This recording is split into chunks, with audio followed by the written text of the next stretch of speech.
Hello and welcome to what is promised to be a very exciting and special session for Digital Futures entitled The AI Design Revolution, DALLE versus MidJourney. We'll be looking at the emergence of these very popular diffusion platforms that are being used to generate AI.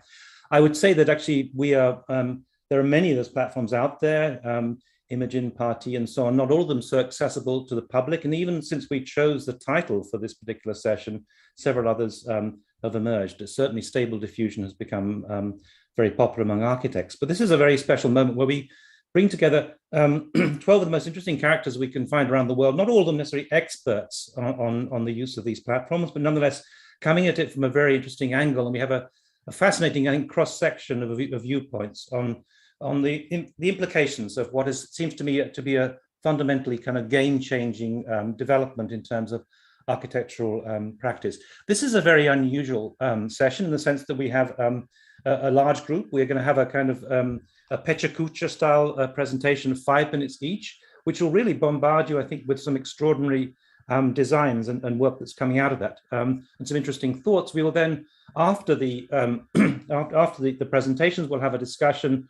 We'll be sharing thoughts and ideas about the session today. I have no idea what's going to come out of it, but I will say that I think it's going to be fascinating. I think it's quite a historic in its own way, because I don't know of any other event so far where, certainly for architects, where such a material has been hosted. So I'm going to start off by just saying a few general words about the background, shall we say, to these new platforms. And I'm showing you an example of, probably the very first example, I think, of the use of generative adversarial networks to hallucinate images for architecture. This is the work of Refik Anadol, based on a data set of Zaha Hadid architects. And what we see emerging is for the first time ever, an architectural design, as it were, hallucinated by the computer. Generative adversarial networks, until recently, were the main way of doing this thing. They relied on two networks, one, the generator, which would produce images, and then the other one, the discriminator, which would judge those images against an initial data set, judging whether they're going to be good quality enough. And out of that, eventually, the generator was trained and could generate images on its own. This is a very long-winded process. It involved, uploading a lot of data in the first place, and also took some time in terms of the hallucination of those kind of images that were produced. But at certain key moments, though, in this process, we can see what appears to be almost kind of idiosyncratic sort of design by Zaha Hadid architects that appeared. And this was the image that I used for the front page of my book, Architecture in the Age of Artificial Intelligence, one of a whole slew of new books that has come out in the last few months, the very first looking at architecture and AI. And as that developed, so over the years, that was in 2019, so relatively recently. And then by last year, the leading example was the work of Corp Himmelblau, masterminded by Daniel Bolojan, who's with us today, called Deep Himmelblau, where they managed to use not just style GANs, but also cycle GANs and many other techniques in order to produce this extraordinary hallucination of potential Corp Himmelblau buildings coming out of a data set of their previous work. So this was, up until a few weeks ago, was the dominant way of doing things. And all of a sudden, something new appeared. It also is a very interesting moment in the sense that there are a number of books that have also appeared. This was, of course, the project that we used, that Matias and I used on the front cover of our guest-edited edition of Architectural Design, Machine Hallucinations, Architecture and Artificial Intelligence. And alongside that, there were a whole slew of other books that have come out, including another one by Matias, one by Phil Bernstein on practice itself, Stanislav Chilo, and so on. It's as though this moment of AI in architecture, or the moment of AI had suddenly arrived for architecture. The question, though, was really, when would architects wake up to this incredible development? And it's one thing to be able to talk about these things, but you really need images in order to see them. I gave a lecture at the Architectural Association back in May, and Patrik was in the audience, and I was asking, when would the Sputnik moment be, the moment of realization that AI was incredibly powerful and it could produce this astonishing works. And Patrik said, it's already here. And I won't mention these because he's going to talk about them himself, but he spoke about how they were using DALLE 2 and collaborating with Refik Anadol to produce this new set of images, which was quite extraordinary. And everyone, I think, was blown away by the kind of work that has been done. So I won't talk about this. I'll let Patrik talk about that. But I'll say that I myself began to then dabble in the work of MidJourney. This was my first attempt. The way that these platforms operate is you use prompts, words, and you have become prompt engineers. You've got to be very careful about the words that you use in order to get the best results out. This was my first attempt, and I remember putting in Refik Anadol, Zaha Hadid Architects, and Blade Runner. It didn't seem to get Blade Runner, but it certainly got the Blade. And what was very interesting was how astonishingly powerful this tool was. And I think everybody that I know who's used it has been blown away by the capabilities of what it can do. So just to clarify, what it does basically is it generates 4 images initially, and you can either upscale those images, make them a big high resolution, or you can offer variations on them. And out of those, you then get 4 other variations and so on, or you don't have to do anything at all. So you gradually, as it were, begin to sort of coax the platform into producing something of interest. And it's astonishing what it does produce. This again is kind of obviously based on the work of Zaha Hadid Architects. As somebody who is not an architect myself, but somebody who's been, well, I am trained as an architect and I've been teaching architecture, I don't have a practice. This is a kind of interesting way of reflecting on things. It reminded me in many ways of the way that we would operate in the design studio when teaching design. You could maybe encourage the students to move in a certain direction, not to move in other directions and so on. And in some ways, that kind of process of coaxing in some ways seems to me to be the way that we're operating. You don't necessarily have to do these kind of progressive designs. You could also do curvilinear designs. You can also, of course, do straightforward modernist designs. This was a series that I did based in the Swiss Alps of kind of modernist, minimalist buildings, which were really quite extraordinary as well. All of a sudden, you've been to realize that it was opening up something very, very special. And if you look at the quality of the image, the kind of the outline of the Alps in the background and the way that the reflections are happening in the foreground, you can see just how powerful this is as a kind of a visualization technique. And then I went to the desert and explored the possibility of what might happen there with this very intriguing example of a kind of beach, as it were, on a tray above a villa in the middle of the desert, and so on. So what has become clear is that there's something new is on the scene, and it is a very, very powerful way of operating. This is a hotel room, again, in the style of Zaha Hadid Architects, a very, very powerful way of operating that can open up new potentialities for architecture. I guess what we want to discuss today is what are those potentialities? Is this necessarily a good thing or a bad thing? What is interesting also about some of these images as they come out is they don't necessarily make complete sense. This one in particular of a hotel room, you can see that this doesn't actually make much structural sense, but nonetheless, the eye reads it in a certain sort of way. You're kind of drawn into the image and invited to interpret it in some senses. But an extraordinary new vocabulary has begun to sort of kind of appear in some sort of way that is really, to my mind in any case, is having a huge impact on architectural design. I've just been using MidJourney. I haven't been using DALLE so much. I tried out DALLE. I haven't used Stable Diffusion, but it'll be interesting for everyone to hit today to have a chance to compare the experiences that they've had in doing these things. So you can this was an example also of some furniture that I did. I always, whenever I'm generating these things, I always take something else that will maybe kind of change things slightly. In this case, it was a particular poisonous frog from the Amazon, which was then paired up to produce these astonishing fashion furniture items. And then for the next one, I used actually was a shark, and this produced curiously some very, very interesting textures that came out. So the whole world is suddenly beginning to appear of a way of thinking about what architecture might be, operating from the level of the city, or the right way to the level of furniture itself, and not necessarily precluding historical works. This was a series I generated based on Iranian or Persian architecture. What I think, though, is interesting is the fact that actually all of a sudden people woken up to the fact that we can generate images out of this, and therefore the AI is a powerful tool. What I would suggest, though, is that actually there is still a long way to go. Having some images to visualize the potential of it is one step, but to my mind, I would say that there is I would see it almost like an iceberg, and to my mind, that the most important work to be done is already in process. In the sense, it is below the water. We can't see it as yet, but there are a whole series of AI software programs that have been developed that will transform architecture so that In about 3 to 5 years' time, we will be able to go straight from data to fabrication and on a single sort of platform. At the moment, we're operating, we're doing sort of, let's say, a Maya sketch followed by a Rhino drawing followed by a BIM. Very soon, that will all be in one particular platform where not only are we doing that, but also we're taking on board all the code, all the building regulations, the cost estimates, the performance, the structural performance, the environmental performance, and so on. It will all become seamlessly part of a single sort of platform, and that will be a fact in 3 to 5 years' time as those new softwares become available on stream. What I also was struck by was the way in which this tool is able to visualize materials, which is astonishing given the fact that the domain of the digital is completely immaterial, and yet the way in which it handles material is really quite astonishing. And I think a lot of people have been working with wood.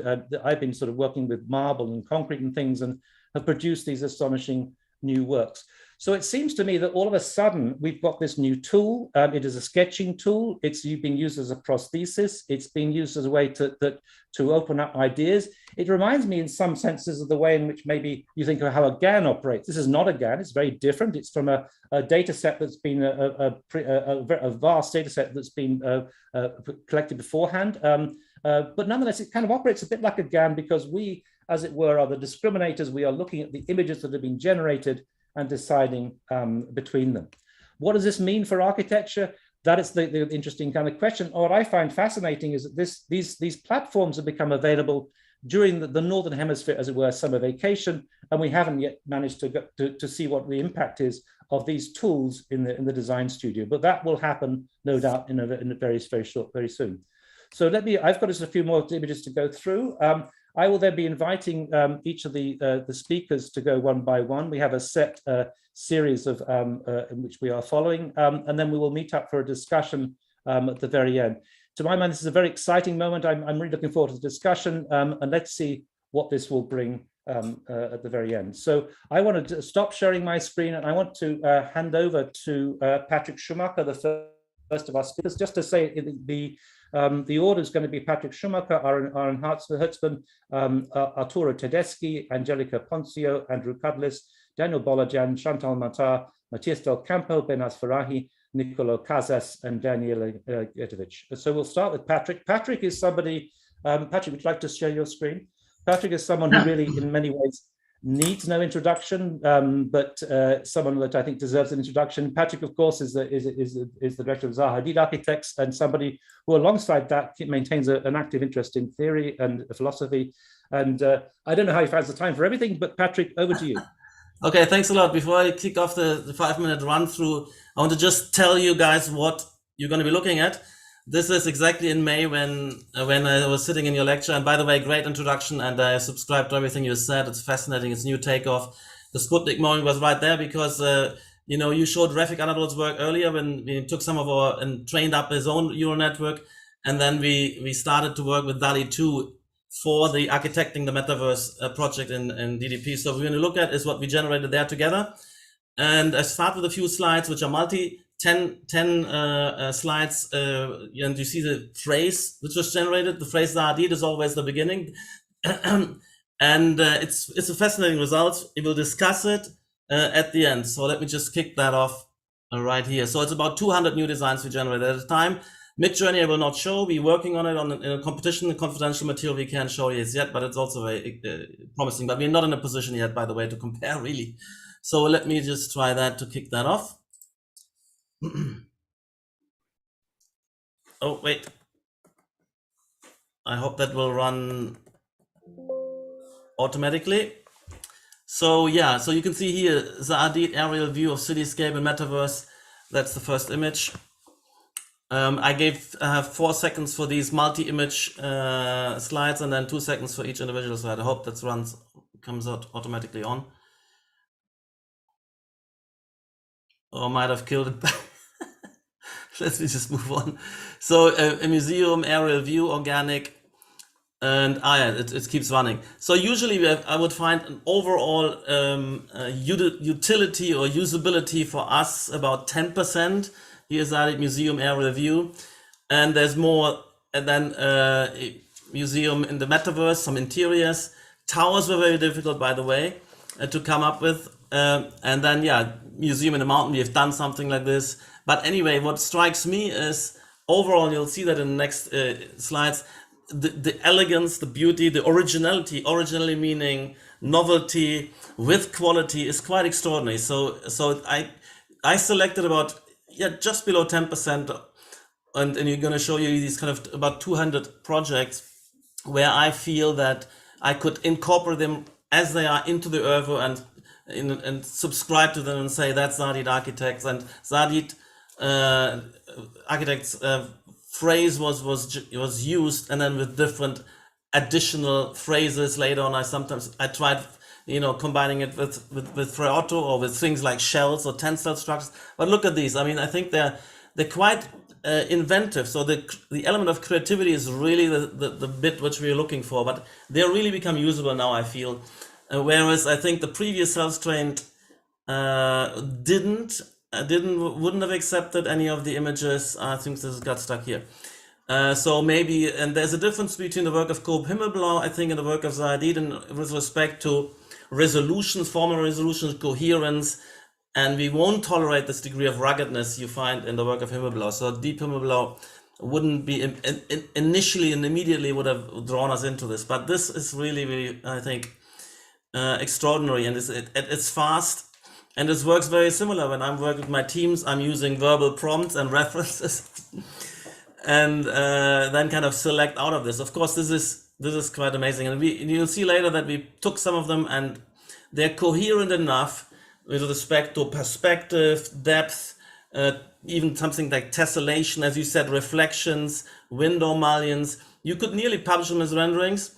Or you can you can go in and 3D model them of what they are. And my next step would have been to see if they can generate groups of images, which could be considered as a front, back, as well as interior of a building.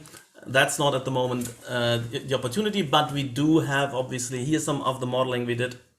We do have groups of images the way we publish our work. So that could be something. We wanted to actually get in contact with the DALLE 2 guys, OpenAI, and develop that further. So, but that hasn't happened yet. But I think there's an enormous potential in here. And I've let's say not every, I also had a few of those in here, which maybe are a bit kind of wacky still, or not quite as resolved as we would, but it's a good selection. I mean, and it's a lot, as you can see, maybe 200 projects or images, let's say, but they imply a complex project, each of them, out of maybe a run of just generating about 2,000, 2,500 images. So I think we're very happy with it. It's definitely a game changer. There's no chance that we would not use that going forward, but it's not been as widespread yet. So I'm using this occasion as well to see what everybody else is doing, and maybe give another push. And you can see that there's a particular. These are our public buildings mostly, which we kind of aiming to generate versions of. As I said, towers are difficult. And I don't show you the glitches. Bridges are very hard. Bridges are more coherent, where it's not just an open free composition where you have, of course, horizontality, vanishing points, light and shadow and all of this, but you have more. In the bridges, you sometimes have kind of crucially missing pieces. And so higher level of coherency don't come through yet, or you say in a concert hall interior, no, there's too many necessary parts and no much freedom to do additional before it becomes nonsensical. So it's also which architecture fits best to this. And I think Zadit architects are absolutely privileged in their position. First of all, the complexity and variety of our morphologies, maintaining recognizability across the huge catalog of variety, but also the amount of images which are out there in the world make that a very special case for us, nearly kind of tailor-made for us. I'm not sure if other architects can plot in their own name and generate that. So that's, we feel kind of advantaged in this. But I've also been looking around. We're also starting now with MidJourney, by the way, generating phrases without using the word Zadit architects, and also to expand more the repertoire what we're searching. And it's really fascinating. It's amazing. And I saw I'm already out of that, which is perfect. And yeah, here you've seen the glimpse. It's only the first shot, and let's discuss later what this means. I think it means a lot. I stop here.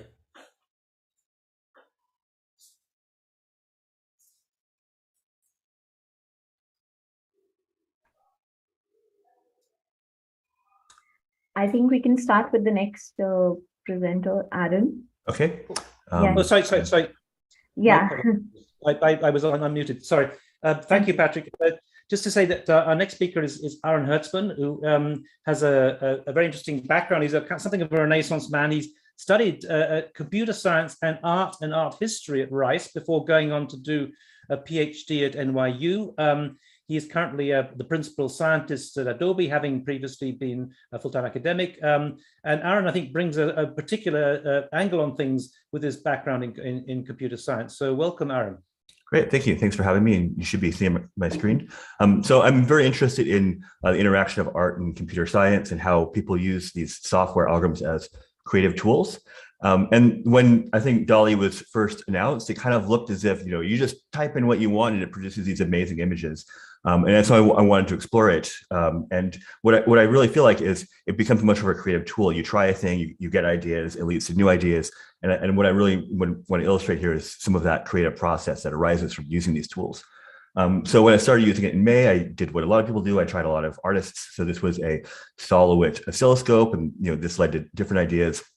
So at some point, I tried to do a Yayoi Kusama image. And for every image I share, there were like 50 or 100 ones we generated, or I generated that I didn't really like that much or didn't want to share.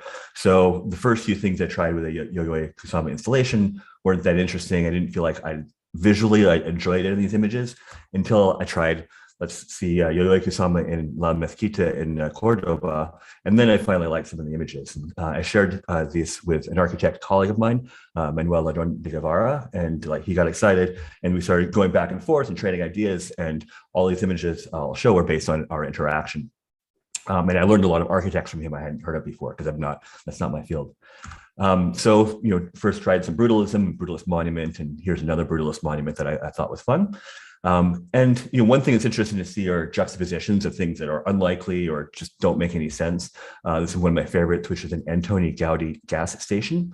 And then we also tried more modern things. And also here's an Oscar Niemeyer waterfront mansion in Manhattan. And this led to the idea of trying a whole bunch of different, cliffside houses and underwater houses, which I thought were just, fun, interesting things to look at. Like this is a cliffside house by The Very Many. Which, and we tried other things, a Fry Auto concept house in LA. And then also this Odile deck renovation of the interior of St. Paul's Cathedral. Some of these ideas just kind of come from nowhere. And some of it's like you start trying things, but what about this? What about this? And one thing when we started trying these various Odile deck, here's an Odile deck building in mountains, and another one, and another one, and all of these, as I've been told, these don't look anything like Odile deck buildings. And so, but it's still a style. If you type in, building by Odile deck, you get this very sort of distinctive style. And so these artists and architects' names become sort of names for a new style that's being created by the software that you use it for. It's somehow related to that real person's style, but it's really not the building they would have built. It's some new combination of ideas, a new fusion of ideas for a new visual style. Here's another one, a City of Futuro houses. As I understand it, doesn't look like a Futuro house, but I thought it was a very cool visualization. And Neri Oxman house. And so these are all like fancy, wealthy, shiny architect kind of things. Wanted to go think in other directions. So I typed in Florida McMansion, and out of all the results that came out, this is the one that was my favorite. To me, it kind of looks like a spider's face, or maybe the house is screaming. So I typed in Florida McMansion screaming, and out of those, this is my favorite result, which I thought was the most fun. It's also interesting to think about, our public spaces. So here's Selgus Scano installation, one of my favorite parts of San Francisco and Land's End, or affordable houses by Selgus Scano. They don't seem very affordable, but they seem cool. Similarly with this Olafur Eliasson project homes, which again don't seem very affordable, but seem very visually interesting. And here's an image by Mario Klingemann using DALLE, which is what a lot of our cities look more like these days. I also imagine our public spaces. This is an image by my friend Danielle Baskin, where she wanted to imagine, what if we had public transportation, trains crossing the Golden Gate Bridge, which, I like the idea, but then I thought, well, personally, I would also like to have pedestrian and bike lanes too. And so I came up with my own version of that. I have posted many of these links on my blog. You can Google these search terms, and there's also a link to my AI art Instagram here. So you can find all these thoughts and more on this page. Thank you.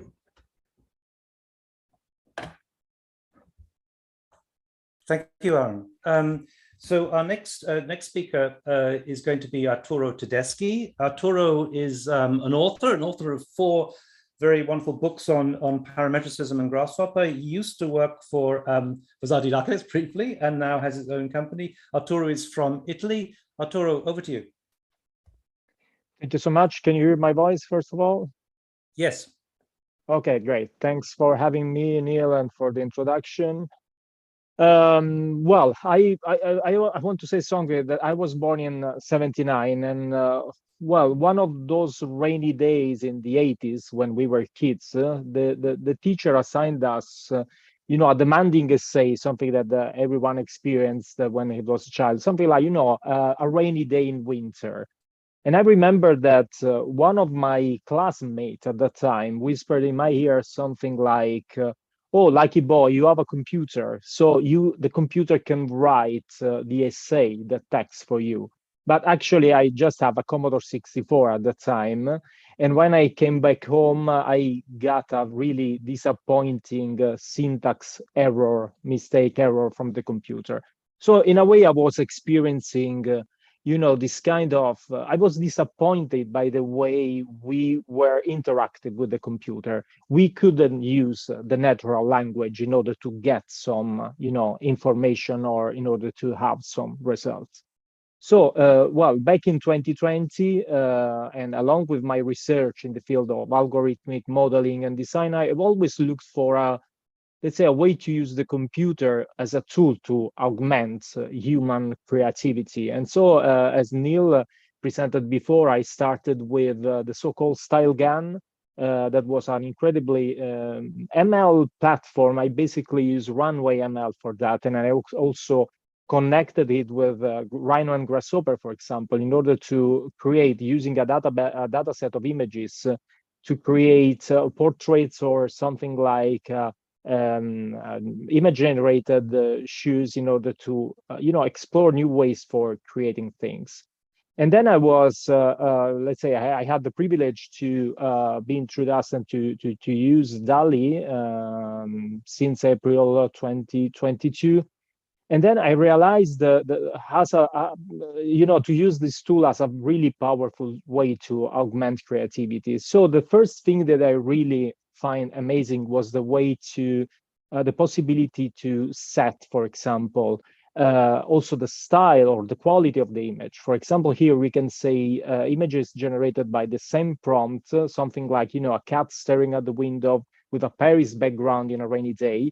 And that you were able to set, for example, the focal distance or the lens aperture for a picture on the left side and creating an oil painting on the right side. So not only generating images, but also defining the style. That was really incredible for me. And then another important, very important feature of DALL-E was and is the possibility to interact, to edit the image. So you can generate one image, for example, a pedestrian path, you can remove some area, and then you can write the image that you want to place on top of it. So it's a kind of, you know, something that we usually do with software like Photoshop or images like editing software, but again, using a new way to interact with the computer through the natural language. And then I also, you know, like trying to look for a meaningful way to use this kind of tool was testing DALL-E as a storyboard artist. So I basically put in the AI prompt some description from famous movies. For example, here we have the cover of Manhattan by Woody Allen. And so I just put something like a man and a woman seated on a bench in New York, Queensboro Bridge in the background, and a foggy atmosphere. And on the left side, you can see the very first output from DALL-E. Something which is really important to say is that DALL-E merges together real-world assets, like the bridge, for example, and archetypes like man and woman, and it combines together in a very consistent image, because you have the bridge, but you have also the river in the image without, you know, writing river in the prompt itself. So that was really incredible. And other exploration was, like Back to the Future or Ex Machina, just by putting some very like simple sentence that generated consistent like images. And then like moving to design, I work in different industry. One of them is like automotive. And so I started using DALL-E as a design companion. And, it's like having a premium team of illustrators that work with you, and you are able to define something like materials, reflection, styles, backgrounds. And so keeping your own style, but having tons of images and a wide set of possibility to explore. And also the opportunity to create something that is really close to something existing, or a kind of futuristic style or design, as you can see on the left side, where the prompt was basically about creating a future vehicle that is completely different from the one of the right side, which combines elements of, let's say, vintage and contemporary and futuristic cars. And also, so a tool like DALL-E can potentially flip and change the usual, design pipeline, where we create 3D models, then we render them, and finally we choose from our generation of images. In a way, we can imagine a future where designers, they should master a very important skill, which is, decision making, which is selection. Selecting things will be something fueled by design culture, basically, and will be way more important than nowadays, where we will have, the ability to generate consistent and coherent images and select between them. And also other exploration, like, in shoe design. And one thing which is very important, DALL-E creates images that are basically square, 1024, 1024. And they don't have any kind of, I don't know how to say, artistic or a particular aesthetics. They basically follow precisely the way we create the prompts. But something that I really found important is that you can really you can really change you can adapt the output to your specific style. And also it's incredible, the ability to merge heterogeneous elements, like, for example, fashion stylists, fashion designers, they do. For example, on the left side, we have something that blends together an Adidas shoe with a mechanical elements. And you can see here the 3 stripes that are created with 3 kind of mechanical elements. And this is something that we can really see as a kind of new creativity, which is very close to human creativity. And also the possibility to generate images that are close to, for example, fashion advertising. And also architecture,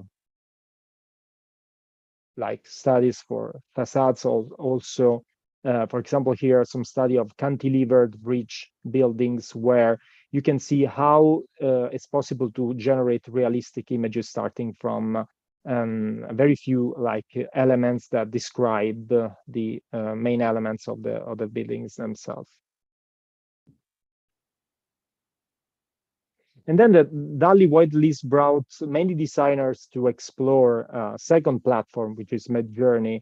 And what was so attractive to me was the, I don't know how to say, the intrinsic artistic nature of each image produced and generated. This is the output, for example, something that I wrote, which is a Tim Burton style interior. And I really was fascinated by this filament-like nested kind of aesthetic coming from the object itself.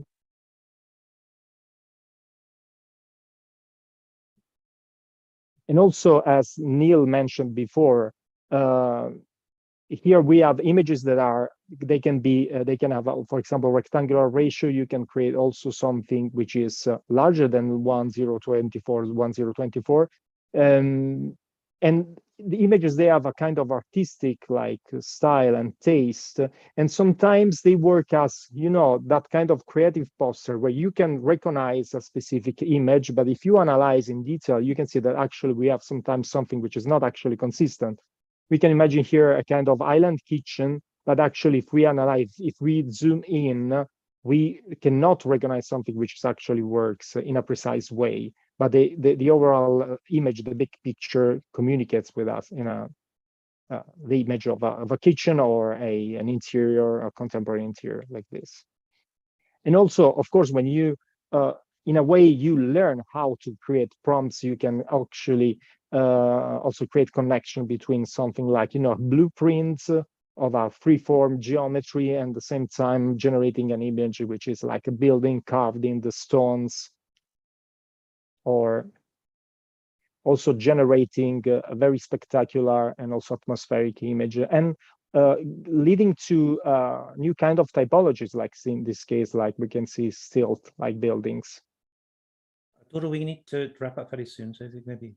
Yeah, and the very last thing, which is very important, I want to quote Bruce Mao, which say the problem with software is that everyone has it. It's also a very important topic, which is authorship in a new kind of world where we can create imaging from prompts. Creating some kind of authorship will be probably a very important discussion to be made. Okay, thank you so much, guys. Thanks, Arturo. We're shifting from DALLE into MidJourney, and Arturo has been experimenting MidJourney. Also, Angelica Ponzio, our next speaker, has been comparing the differences between DALLE and MidJourney. So I'd like to invite Angelica to share her screen. Angelica is from Brazil. She studied at Columbia University in New York, and now she's back teaching as a professor in Brazil itself. She's also a very valued member of the Digital Futures community, where she heads up our Portuguese speaking channel. So welcome, Angelica. Thank you, Neil. I'm gonna start a video. Okay, so tell me if it's working. Hello, I'm Angelica Ponzio, architecture professor and researcher at the Architecture School of the Federal University of Rio Grande do Sul, Brazil. First of all, I would like to thank Leach for inviting me to participate in Digital Futures talk today, and to DALLE AI for giving me the opportunity to be part of their sponsored credits program. Digital Futures today's theme comes as an alert of AI knocking at our doors. But what does that mean for architecture practice today? Is it a true game changer? Like an avalanche, it is coming very fast, even for those who are connected to the digital in architecture. On the other hand, for the ones who are somehow acquainted, it sounds like a soccer rivalry controversy. Which is better, MidJourney or DALLE? Today I would like to show you my explorations in this field. I hope you enjoy it as much as I and my research team did. On the left here, there is a chart representing not the same prompt comparison between AI models, but a way to help create a sentence with important design constraints like locations, design tendencies, which can be useful depending on the design objective, similar as when we look for architectural references in books or websites. But we have to consider bias, as sometimes the results are stereotyped interpretations of the reality, as in those images on the right, supposedly representing generic Brazilian architecture.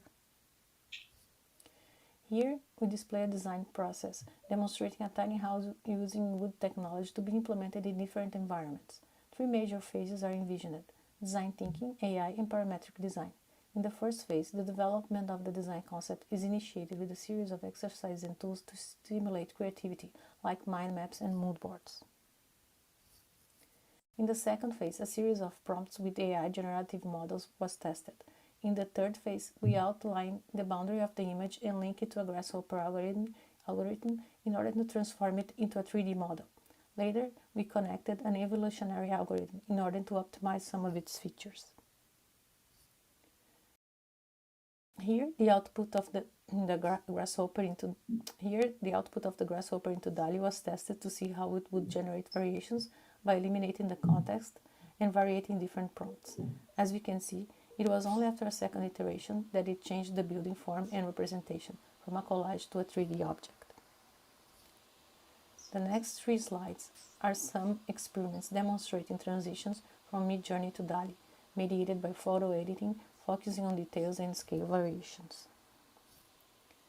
From these experiments, MidJourney brings us designs that are more unexpected, and we can take advantage of this unexpectedness by using the image in painting feature of DALLE as a reference. Here, a house was tested as a detail by using it in multiple places in order to check how the model would behave. As we can see, all the images are different, but they follow certain features surrounding the replicated detail of the original image. In this other test, an image originally generated in MidJourney was selected and variated in DALLE. Afterwards, it was scaled to be used as an input in DALLE to generate a twin image, and it's interesting to see how similar they came out to be.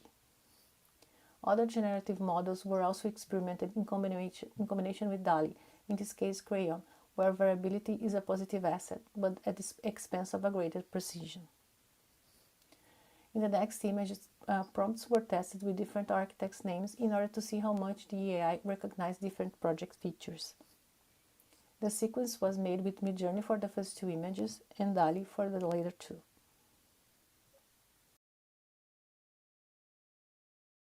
Here, DALLE was tested representing modular architecture in different geographic locations, bringing us local context related to different climates. Here, MidJourney AI interpreted a prompt describing volumes and shapes for architectural composition and clients' hobbies, in this case a surfer. To finish, here are some variations on a Brazilian theme in MidJourney's interpretations. A simple prompt with Niemeier's name produced his famous curves, fusing architecture and furniture. In conclusion, if on one side, MidJourney gives us a more artistic view of reality, DALLE, in most cases, provides us with a glimpse of a feasible outcome, but as demonstrated here, combining both expanded the possibilities. But again, it will all depend on how far we want to keep dreaming. Obrigada. That's it. Thank you. Thanks, Angelica. Let's move on to Andrew Kudless. Andrew has become some of a rock star on Instagram. I noticed he's almost got 100,000 followers. Remarkable. And I first met Andrew when he was at the AA as a student alongside Aki Menges and Neri Oxman. He's since been on to move to CCA. And he's currently the Kendall Memorial Professor at the University of Houston, and he's the director of MATSIS. Welcome, Andrew. Thank you, Neil, for the invitation, and really happy to be here with all of these distinguished colleagues. So I want to discuss three ideas, and I'll show only 9 slides about these. But the 3 ideas are the idea of sketching, ambiguity, and bias. So there's a notion that these AI images are a form of rendering because they are often perspectival and show lighting and texture. I argue that from an operational standpoint, AI images serve the designer more as sketches than as renderings. Sorry, there it goes. In fact, they are the opposite of renderings. Everything that renderings are good at, AI sketches are bad. Renderings are great at accurate depictions of geometry, precise lighting for specific times, dates, and locations, and allow for continuity of form between views. AI sketches are not yet able to do any of these things. Conversely, everything that renderings are bad at, AI sketches excel. They are able to quickly capture the mood or atmosphere of a project without endless hours of modeling, texturing, and lighting. They take seconds instead of minutes or hours, and they can be used early enough in the design process to help form a design direction. I want to call these sketches because of the ambiguity, which is my second point. The ambiguity of the image is of value to us as designers. Most AI researchers see the ambiguity as a problem to fix, and DALLE is the result of that line of thinking. For artists and designers, the ambiguity of the images are an advantage in that they evoke possibilities that we can pursue further in other mediums more suited to the task. Like Piranesi's prison sketches, the ambiguity of perspective and material encourages us to think beyond the real. The ambiguity helps to open up possibilities rather than close them down. Finally, I want to discuss the issue of bias in AI models. I've had colleagues say that they do not want to participate in AI until we understand all of the biases of it. I think this is unrealistic, as AI models are mirrors of culture and it will be impossible to eliminate all biases. That would be like saying I refuse to take part in society until it is utopian. Using AI to look in the mirror will better help us understand our larger systemic biases as well as our personal ones. These biases come in different layers. The first is in the training data itself. What has the AI been trained on? Almost everything on the internet for most of these recent models. The Lion 5B dataset contains over 5 billion images from over 100 languages. Beyond the racial and gender biases that make the news, one of the biases that I have encountered is simply a reflection of the history of architectural photography. For generations, architectural photography has minimized the human figure. As such, I found that MidJourney struggles at adding human figures to images that include buildings. Second, there are the biases of the programmers. I've already mentioned the bias towards photorealism that the majority of models have. This is an intentional objective of most models. They're literally tested, like the distance between the original image and the generated image, that there's a score, FID score, that is trying to be minimized. So one of the reasons I've enjoyed MidJourney so far is that their CEO, David Holtz, has stated that they have explicitly programmed the model to avoid photorealism. In the coming months, we'll see more models diverge from a monolithic objective of photorealism, but we'll also see models move towards market demands. Making sure there are open source alternatives, for example, like Stable Diffusion, will help diversify the way in which models can be programmed. So finally, most importantly, there are the biases of users themselves and the way that they write the prompts and make their selections. MidJourney is getting better, not because they have better training data or programming, but because they are feeding the images and prompts of the users back into the model. This is creating incredible progress, but it is also creating huge problems. In a recent office hours on Discord, David Holtz, the CEO of MidJourney, mentioned that MidJourney was becoming very good at female faces because that is what it's most often being asked to create. Very few users were asking for male faces, so the AI isn't learning as fast on how to create them. If this is true for faces, it's even more true for architecture. What happens when Zaha Hadid is prompted millions of times? We will get into a negative feedback loop where the AI excels at only certain forms and struggles with others. So to close, I encourage users to diversify their prompts, avoid referencing specific architects, and instead prompt with novel combinations of words to produce a richer collective AI model. Thank you.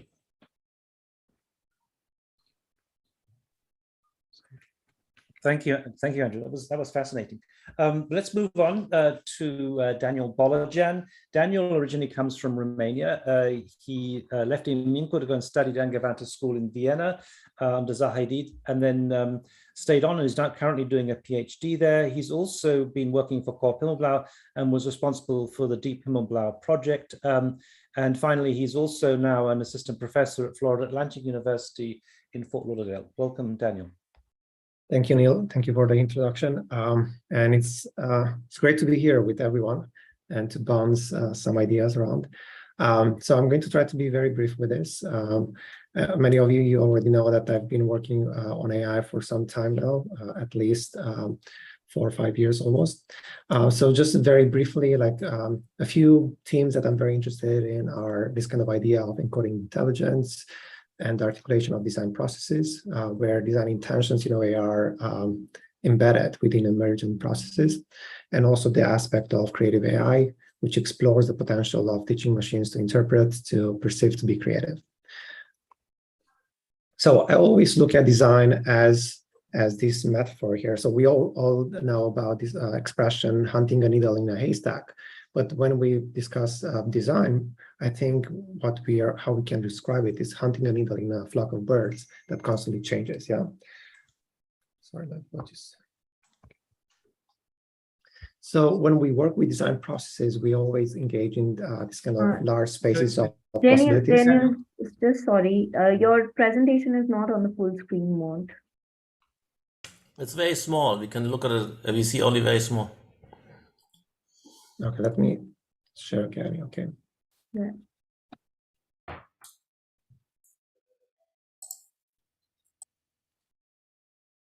Okay, what about now? Still the same. We're not able to see the slideshow. We're just seeing slide and your notes with it. Okay. Yeah. let me then swap display. Okay. What about now? Do you see the screen now? We're good. We're good. Sorry for the interruption. No problem. Thank you. All right. So yeah, when we work with design process, we always work with this kind of very large design spaces or design space of possibilities. And for me, I'm always interested in this aspect of how can you design a sort of machine that actually it's able to be creative in a certain sense, yeah, at a certain level. So here I'm always thinking about workflows, how that can be achieved. And here is a workflow that I always work with when it comes to AI, like explore, qualify, generate. And I'm going to show this later. Also, this kind of idea of how we explore design, I think it's something quite important. And I think AI kind of enables us in a way to explore design in a way that we didn't do before. Yeah. So early on, the way that we mostly explore with limited tools was really you try to find like that, not perfect, but that solution that you find like the most interesting in a way. So it's almost like this kind of battle. You're just starting randomly from somewhere and you're trying to figure out how to get to that solution that you perceive to be good, yeah. And then later, what we started to do, we started to introduce more tools, and that for me, it's almost like this analogy of introducing a sort of randomness or random walk in a way to search for the optimum solution or the solution that actually you're looking for. And these days with AI, I think it's more and more prevalent, this idea of actually what we are doing. We are searching like hundreds of options. We don't search like the entire length of the search, but just very short ones. And we figure out in a way which direction is the best one. And then maybe that one we take and we further develop. Yeah. So here with AI, we can generate easily like a ton of variations, just initial ideas that then later we can take and develop them further. Yeah. So briefly now here on MidJourney, personally, I'm not that interested in recreating past or existing design solutions, but I'm always looking at expanding the architectural repertoire in a way. So here, just an example of how I'm using MidJourney, and I know many people ask about this on online. So this is just a sneak peek. So here, for example, first I'm just looking at an architectural idea, and then I'm looking at ideas outside of architectural domain, yeah. And then what I'm trying to do, I'm trying to combine those ideas, yeah. So here we already heard this term prompt engineering. So mostly what I'm doing, I'm just engineering with the prompt and balancing in a way the weight of the prompt to create different effects, yeah. So in one case, you see you have the explosion, the ink explosion that has more impact on the facade versus the ink explosion becomes a wooden kind of sculpture.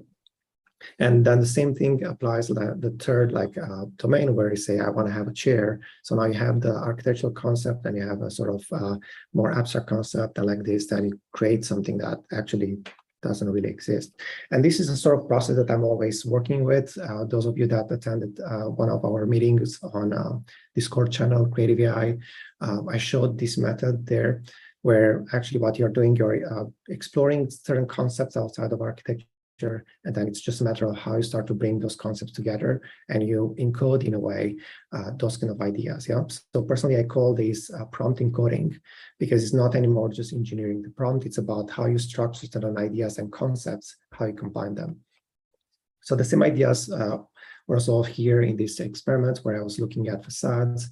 And I was looking at, is the network actually able to understand that there is a relationship between the morphology of something and the materiality, because certain materials are not going to allow you to have certain aesthetics, perhaps, yeah.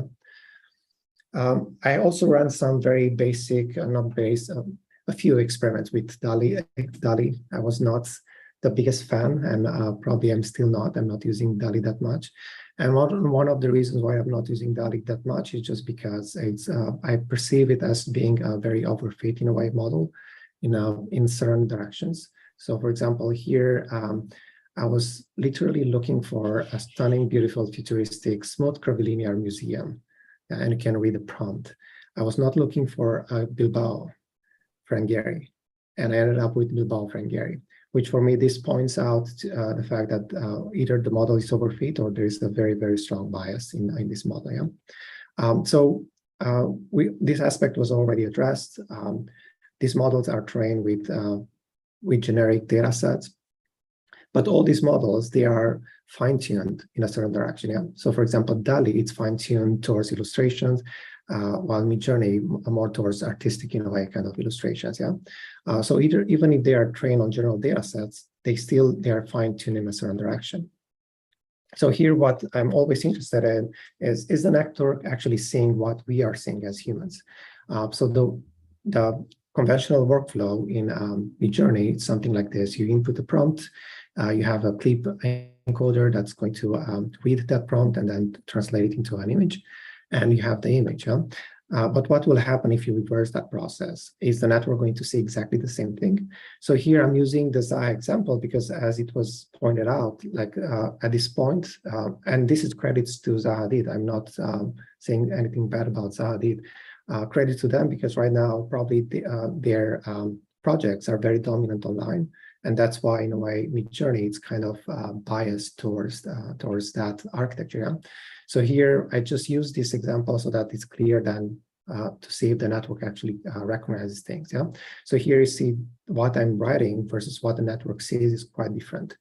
And then what I did here, I created a bot, a Discord bot, where what you do, you input a prompt, you take the image, you evaluate it, and then send again, interpret the image and send back the interpretation. Yeah? And you end up in this kind of loop, constant loop. Yeah. So here for me, I was very interested to see, is the network biased towards certain things? Yeah. So here you see at one point after the first iteration, you still have Zaha Hadid in the first iteration, but then slowly it starts to move towards artists in a way. Yeah? So for me, I read this as the MidJourney network has stronger preferences for artists than it has for architects. And to my knowledge right now, I think there are something like 4 or 5 architect names that are recognized by MidJourney. So the last part that I'm going to show is a diffusion model that I'm working on, which is I'm trying to fine tune it more towards architecture. If MidJourney is fine-tuned towards artistic illustrations in a way, this model will be fine-tuned towards architecture. So what I'm doing, I'm taking a generic data set, 400 million Lyon data set, and I continue and fine-tune that with architectural data sets.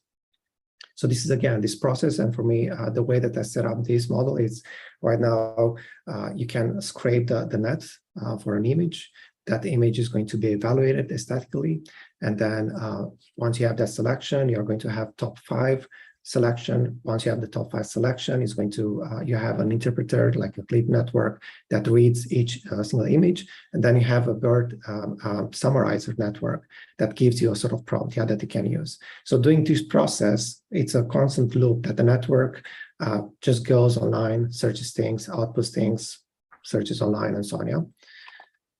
And here, these are some results of this network that I'm training right now. So I'm still quite early in the process, as you can see at the beginning here, where I was showing the schedule. So I have 5 phases. So right now I'm just in phase 2, where I'm using 100,000 images, but I have to reach 100 million images, architectural images, where my goal will be, where I think that in a way the network actually is going to perform quite well. But here we already can see quite promising results after 100K images training. And I think that's pretty much it. So here, I mean, I really like some of the results. Thank you, everyone, and I'm looking forward to the discussion. Thanks, Daniel. That was great. We look forward to seeing your platform really fully in action.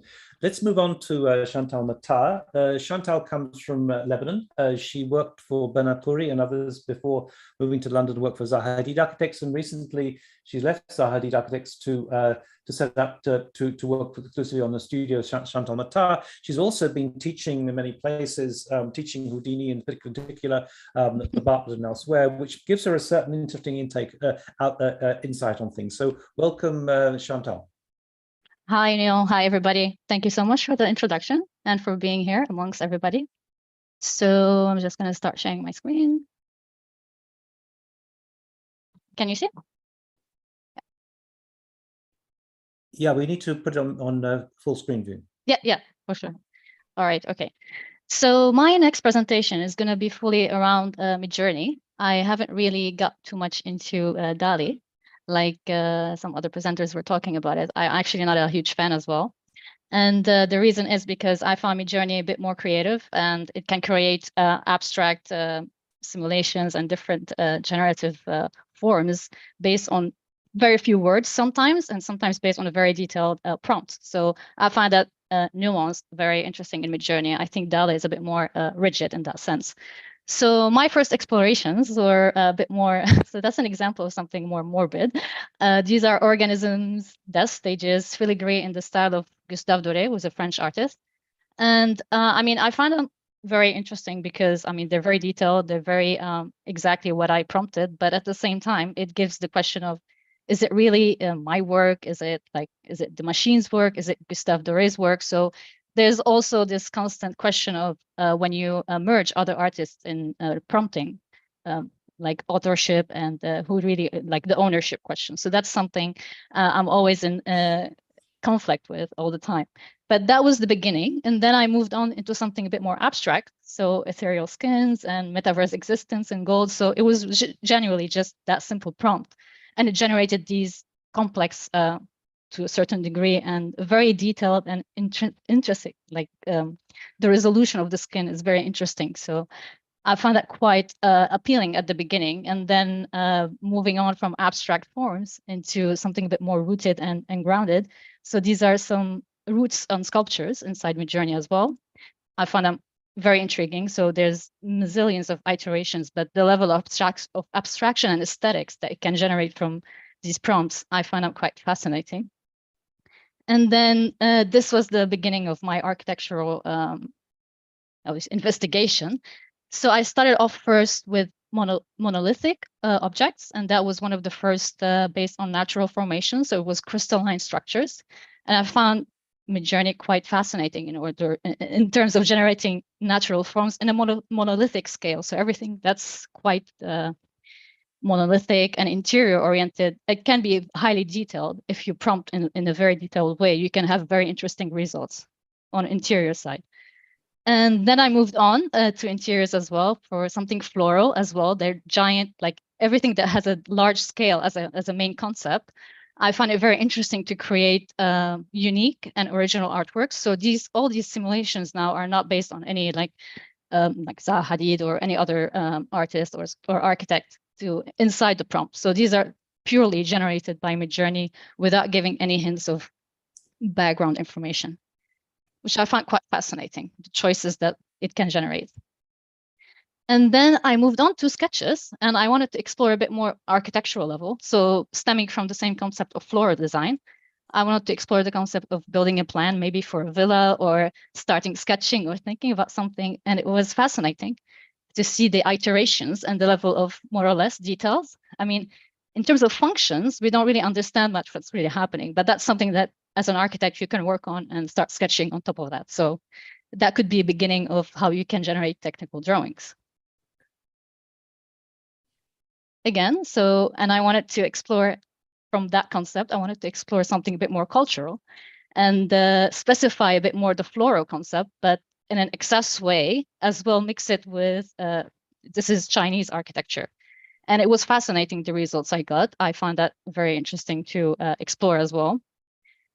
But they're a bit more like illustrative concept drawings. They're not really 3D. I mean, yeah, it's a long discussion of how you can generate something 3D based on these beautiful abstract drawings. And then I moved on to sakura flowers. So I wanted to be more specific as well about the selection of the natural elements with the mix of the specific architectural culture. And yeah, with excess, I find that when you write, like, for example, millions of flowers or something like that, it can generate very like bold and strong visuals. And then again, I wanted to explore more on the technical side, some forms of layouts that can be indicating these Japanese architecture. And I find that quite fascinating. I mean, You cannot really see much what's happening inside, but you can, as an architect, you can already tell the proportions are good. You can generate some layouts from that. You can think about it further of how you can manipulate the spaces. I mean, they make a lot of sense to me, so I thought to share as well. This is another extension of the Japanese architecture I was exploring. It became a bit more dreamy and a bit more on the abstract side, but I find it quite fascinating as well, and very bold images.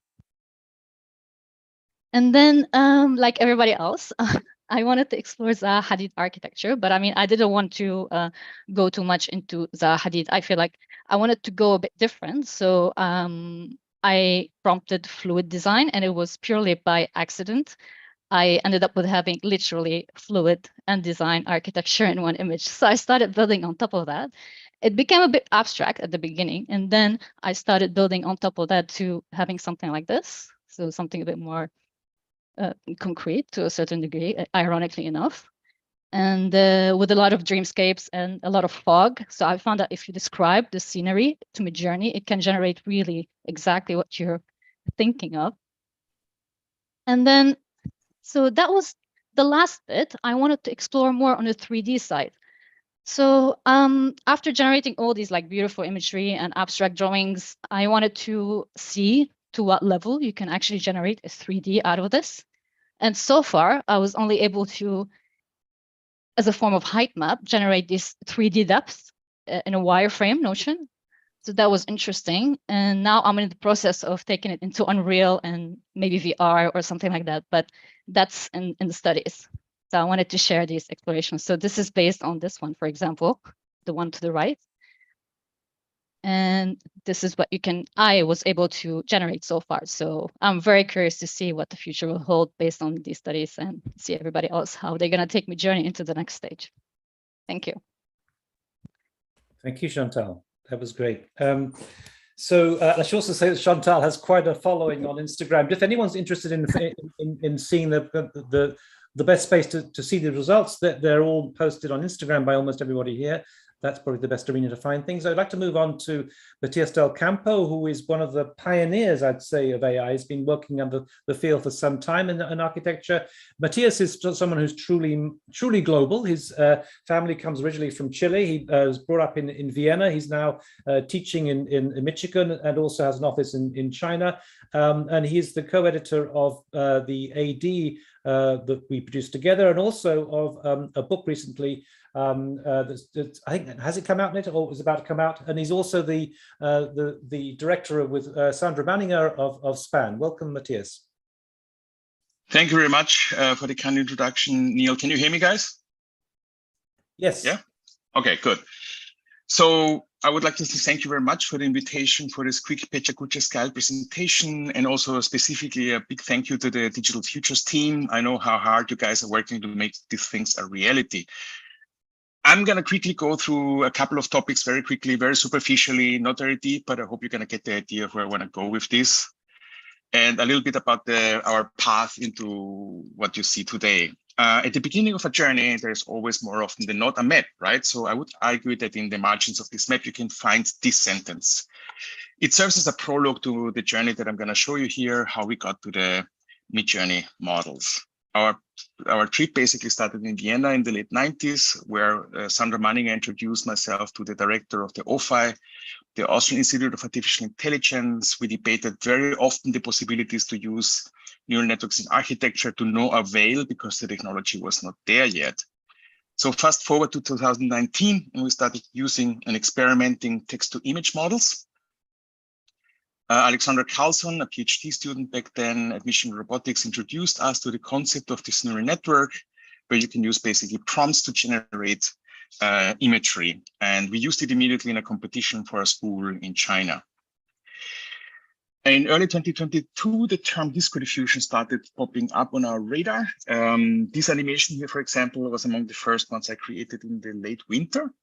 And it literally defines the program for me of what diffusion models are capable of, which is a continuous iteration based on a very large scale data set. The idea of iteratively working through a problem is well known to architects, of course. It is part of their nature, I would say. Here is just for an example, a series of iterative models for the Saturn Tower in Vienna by the Atelier Holland from 2004. So very quickly after Disco Diffusion, we heard about MidJourney, which was developed by the same team around Maxwell Ingham, who developed also Disco Diffusion. And it created literally an explosion, and that's why we are here today, right? I did a little math. I created 7,820 images organically in 122 days. But what does it mean to create this amount of images for the discipline? Let's go back to this sentence from the beginning. The limits of my language mean the limits of my world. The famous quote by Ludwig Wittgenstein has gained an entire meaning in the emerging context of natural language text-to-image applications driven by artificial intelligence algorithms.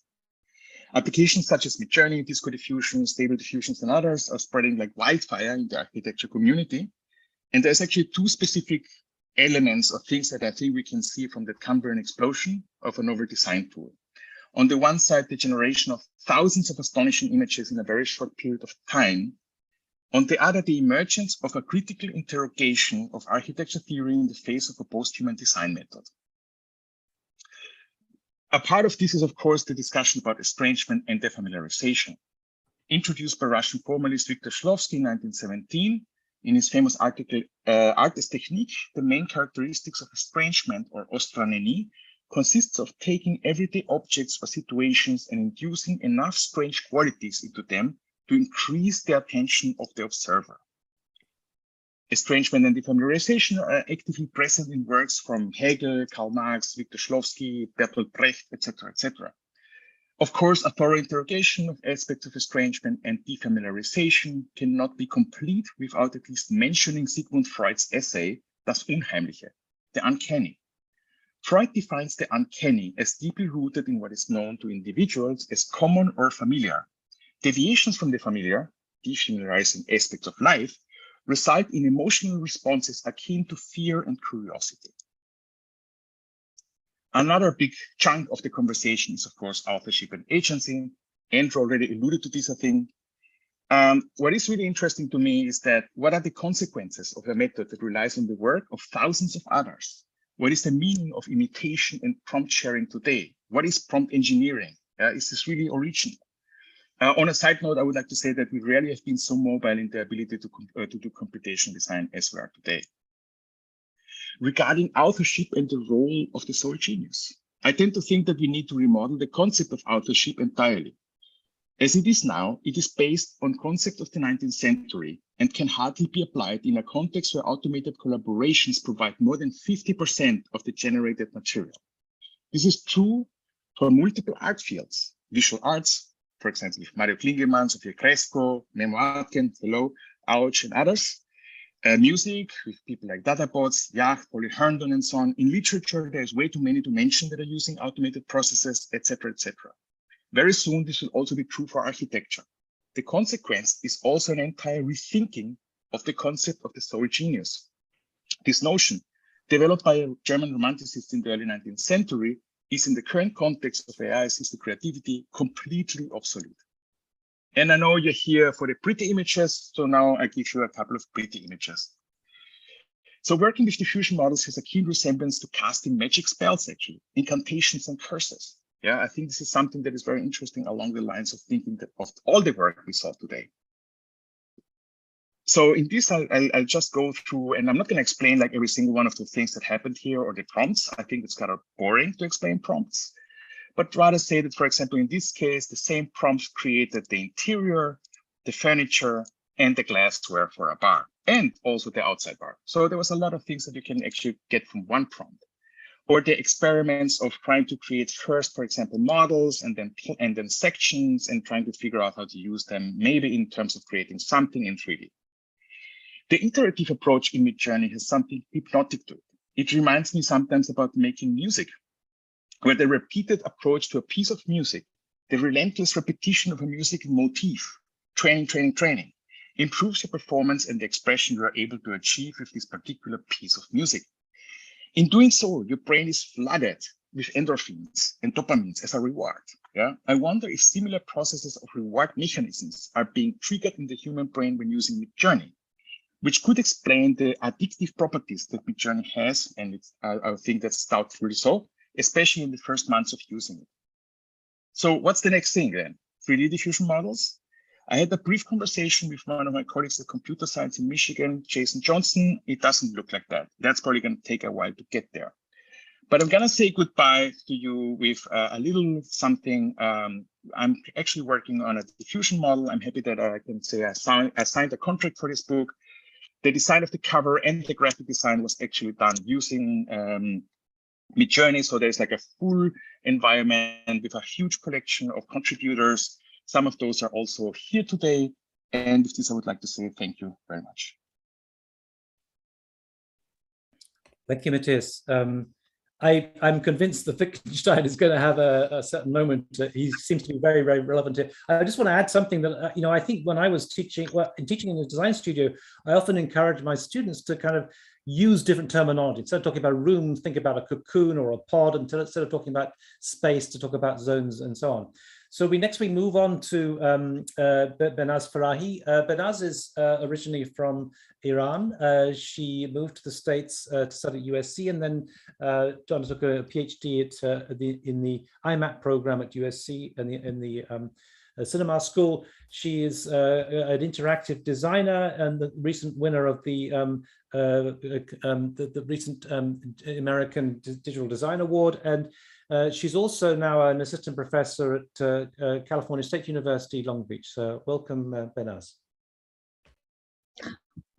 Thank you, Neil. Thank you, everyone. It's wonderful to hear everyone actually thoughts on MidJourney and DALLE. So here, I want to also share some of my journey with MidJourney. First of all, I have to say that I had my own resentments to use MidJourney in the first place. Having said that, when I started using MidJourney, it was really fascinating to explore its potentials. I think MidJourney is beyond just producing mood boards. It is a way to imagine. It's a way to imagine so many possibilities. And I think imagination and innovations are very interesting to me. Imagination is the main tool for creativity and innovation. This is how we innovate. We envision something. We basically bring some image or imagination to what is possible solution to a certain problem. So to me, this is like a lens. It's a gaze to see the world. And without this imagination, we simply cannot dream up new ideas. So I think as someone who is bilingual, it's really fascinating to me that we imagine through words instead of visuals, imagine through language, imagine through text. And it is interesting that do we really understand different language using MidJourney? Can we use, for instance, other languages? So I started doing some, for instance, experimentation with Farsi language. I mean, it has some limited understanding of other language, but it's nowhere close to English language. I want to sort of share some quick reflections on use of the MidJourney. I think as a tool for extending of intelligence and sort of as a way for imagination, I think this tool is telling us or exposing our limitation for sort of imaginations. I mean, we can obviously imagine strange ideas like a sofa made of very inflatables, or a sofa in the form of a killer whales. But also it's telling us our blind spots. What can we really imagine? Could we imagine a space station with self-regulating transparent cocoons providing nutrition and air for plants? Or could we imagine self-regulating inflatable suits for astronauts, allowing maximum flexibility and yet resistance against solar radiations? So I think the race is against our thoughts, against our imaginations. And it's no longer the question of techniques, but it's a question of imaginations. I started to think that this tool is changing how I'm thinking, how I'm shaping my thoughts. And I think there's a lot of conversation about, is this similar to invention of photography? This tool, is it similar to the invention of photography or not? And I think it certainly allows us to see the world differently. It allows us to capture information in a certain way, similar to how the invention of photography allows us to see invisible information that it was not accessible to naked eyes. The other thoughts that I had is that what is really real? I mean, the fact that now we are in social media looking at pictures that they no longer, we cannot think that are they real or not real. We're constantly thinking, what is the reality? But also most interestingly, when we are sitting on our computer or actually on our phone, we are sending direct messages to a bot.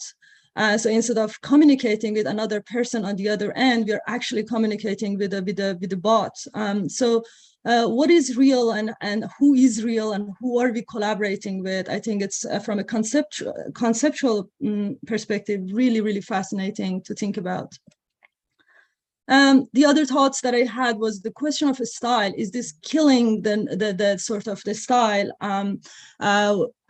I think although this tool would allow us to create a generic sort of anonymous outcomes, I think surprisingly we can see that each individual's, even in this room, has the tendency to produce a sets of aesthetic expression, aesthetic fascination. Is those aesthetic fascination through materials, forms, scales, geometry, or application is something really fascinating.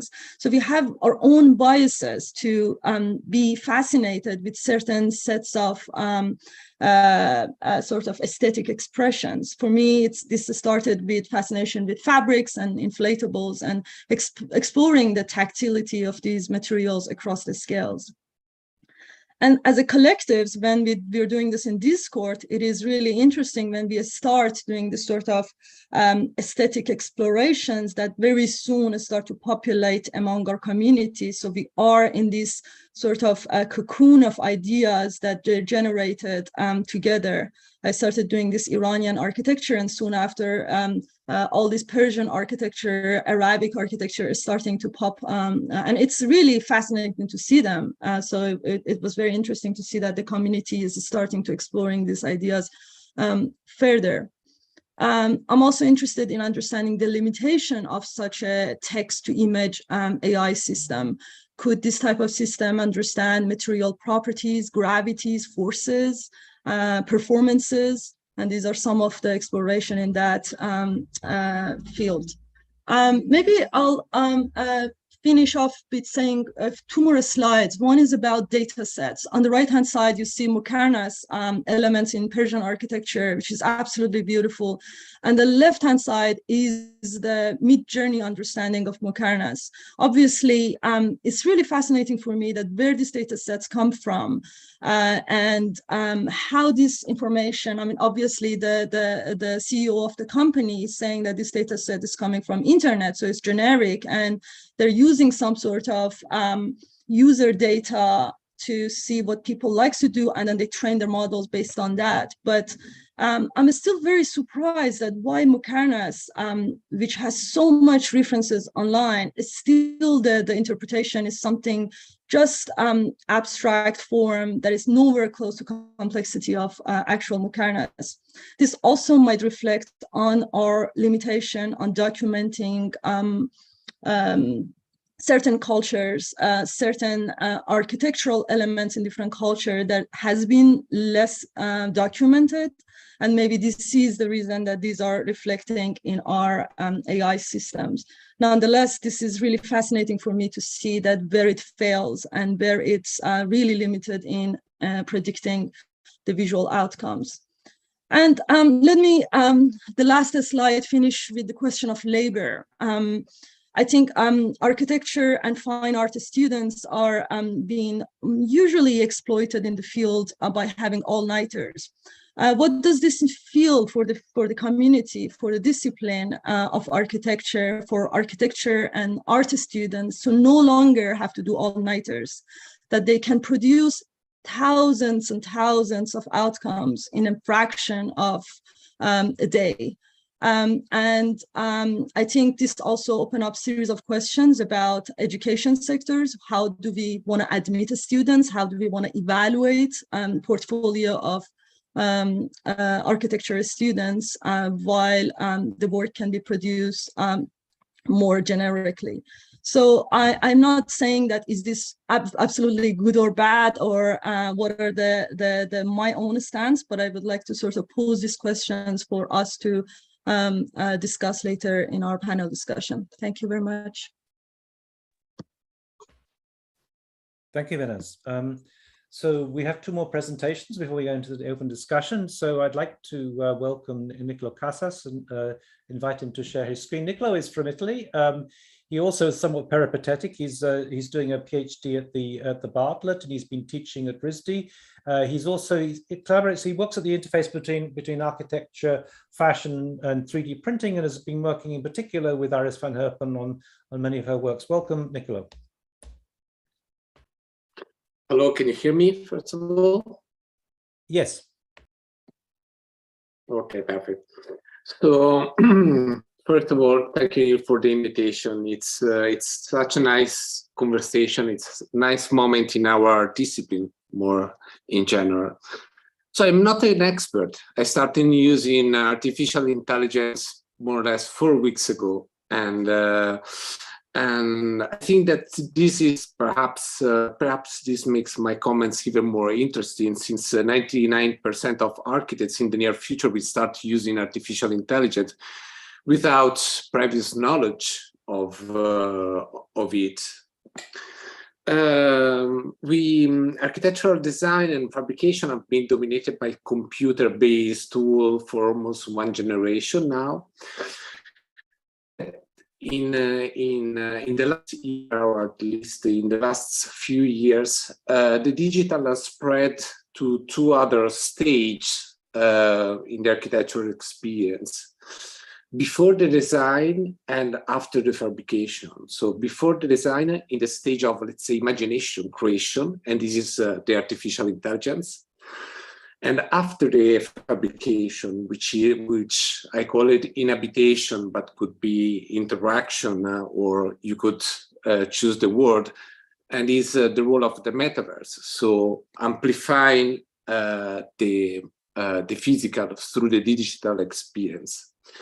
I think that the use of artificial intelligence allows architects to create images without the need to draw directly, and of course it increased dramatically the creative capacities and the possibility to develop architectural or design lexicons. At the same time, the metaverse is augmenting the limits of the physical space through the digital experiences. So from one side, we have the human and artificial logics coming together. On the other one, we have the physical and the digital spaces coexisting in some way. So one could say that computers are changing nowadays both the way we think and the way we inhabit. Exactly as Behnaz was saying, I think that artificial intelligence, I agree with her, is going to change the way we think, not only the way we design. But also it is important to briefly talk about the metaverse, because think about, again, a physical space that is digitally augmented through through the metaverse. And the possibility to actually design the digital part of it, or to change the digital part of it just by describing what you want to experience, because artificial intelligence now gives the possibility to generate images and spaces just through description in a few seconds. So artificial intelligence design, it constructs images from a text description, and then from the interaction after the prompt, after the description. So today, choice, meaning, ideology, philosophy, argument, dialogues are even more important for creative than they were before. I think that we are witnessing a never before seen collaborative process. Computers are good in managing big data, in navigating big data, Is everything okay? Can you hear me? Yes. Yeah, we can hear you. Yeah. Oh, okay. So computers are good in managing big data and navigating big data. Humans are good in sorting and making choices. And of course, you need a knowledge, you need an experience. And if you also think about the work that Neil is producing and the design that Neil recently producing via artificial intelligence, those are amazing. And it is thanks to his knowledge of our disciplines and his culture more in general. At the same time, I think it's really important to understand that a digital tool for architectural design and sketching is at your fingertips and natural to use as a pencil. You can digitally sketch anytime, anywhere, and actually almost anyone can do it. I think that this is truly a revolution, because again, we have been employing digital tools for one generation, but you have to be in front of a computer most of the time. You could do something with a phone, but this is completely game challenging, because you can literally draw while you're waiting for your dinner in a restaurant. The other important thing is collaboration. I think that I believe that artificial intelligence fosters in a positive way multidisciplinary influence and collaboration. I think that creatives from all disciplines can now easily investigate in a consistent way different design territories. You can employ your artificial intelligence to design and to investigate any kind of territories. And at the same time, you can collaborate with people from other disciplines that have no knowledge and experience in design, because they can employ their word, the description, to actually design. At the same time, I think there are also, of course, some problems. And for me, the most clear and evident of the problem is that artificial intelligence learns from you. It learns from other creative and designer users. It exchanges information, and somehow the feedbacks is a collective process. So being different, developing a sort of autonomous identity, being original, is way more difficult than producing outstanding but homologous results. So in a way, again, answering Behnaz, the question of Behnaz before, I think that's identity, culture, knowledge, again, a lexicon, architectural lexicon are today the key to evaluate your work, and of course also the work of the students if you are actually teaching. Creativity is transformed. Artificial intelligence is really available. It's narrated. You can describe what you want. It's collaborative. And I think that these are the most, it's probably the most revolutionary thing that happened to our discipline after, of course, the beginning of 3D digital design software and tools. Thank you. Thank you, Niccolo. So we move on to our final presentation, last but not least, and then we'll have a discussion afterwards. So I'd like to invite Daniela Ghertovici to share her screen. Daniela is a PhD student on the European Graduate School, where she studied under Patrik, myself, and a few others. She's originally from Romania, and she's been teaching here in the States, Harrington College of Design and elsewhere. Daniela, welcome.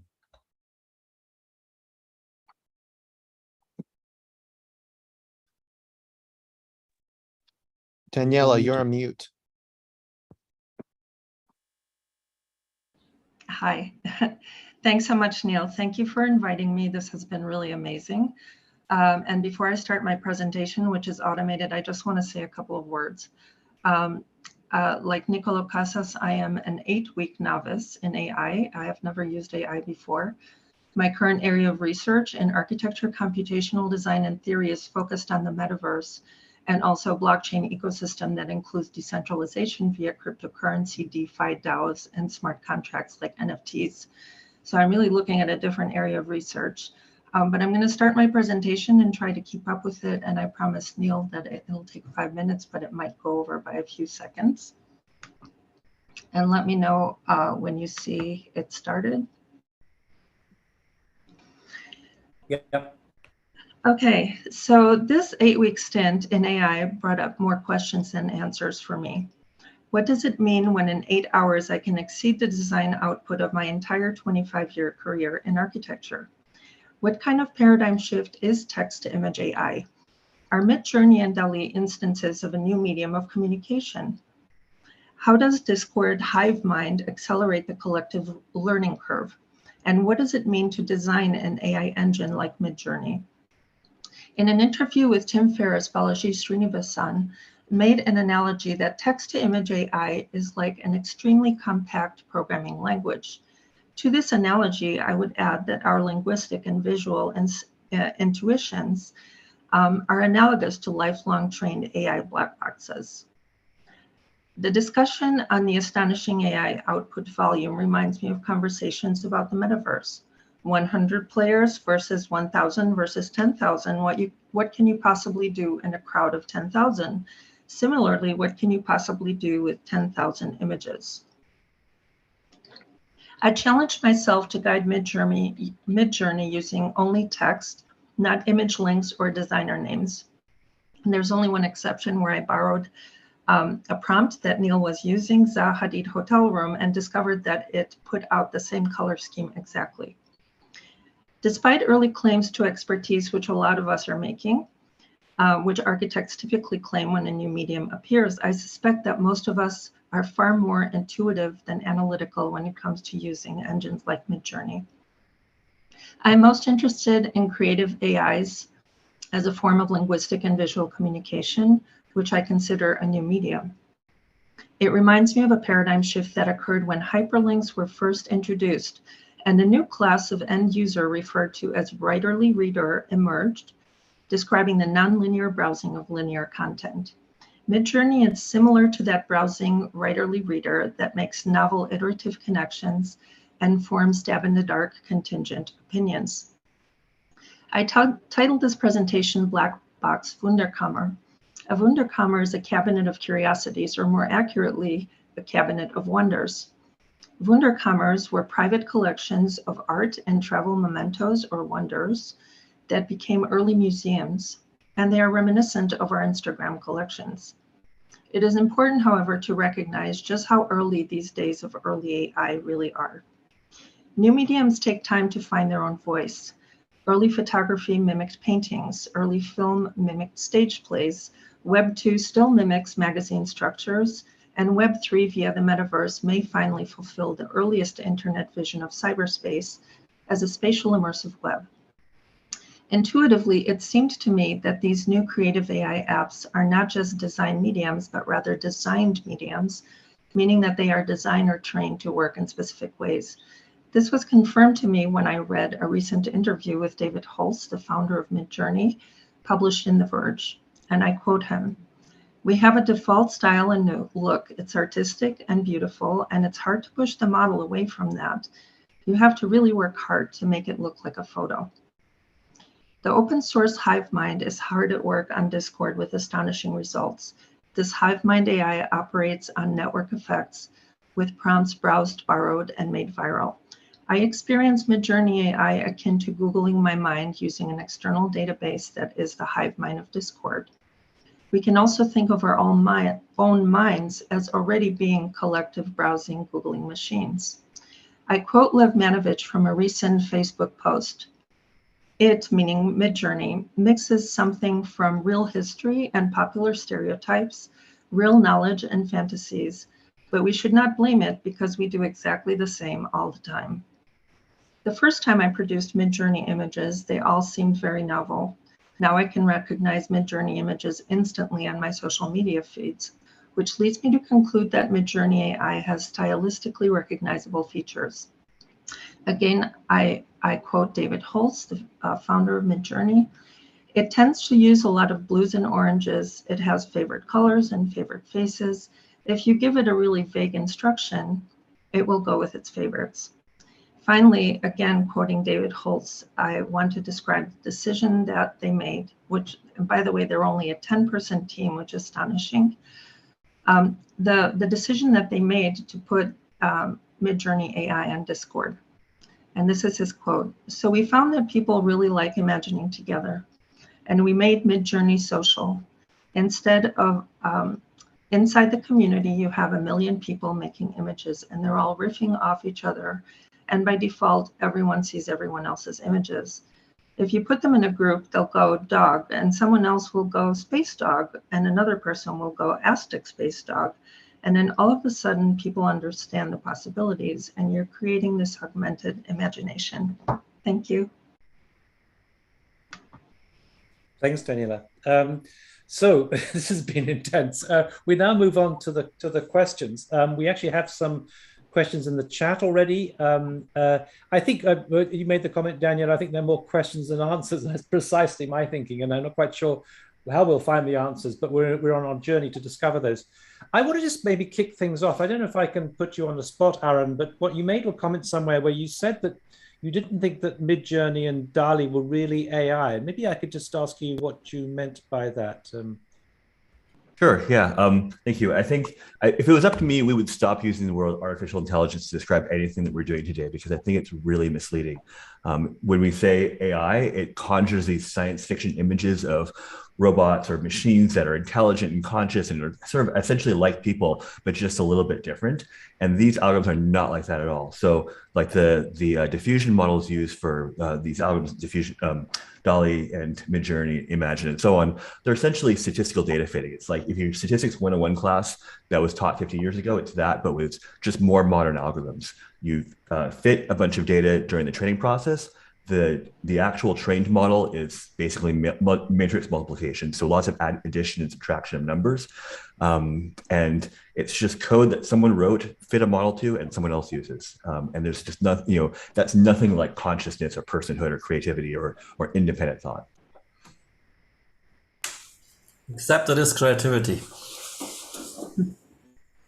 I think that's one of the big questions. I mean, creative has been used in all sorts of different sort of ways today.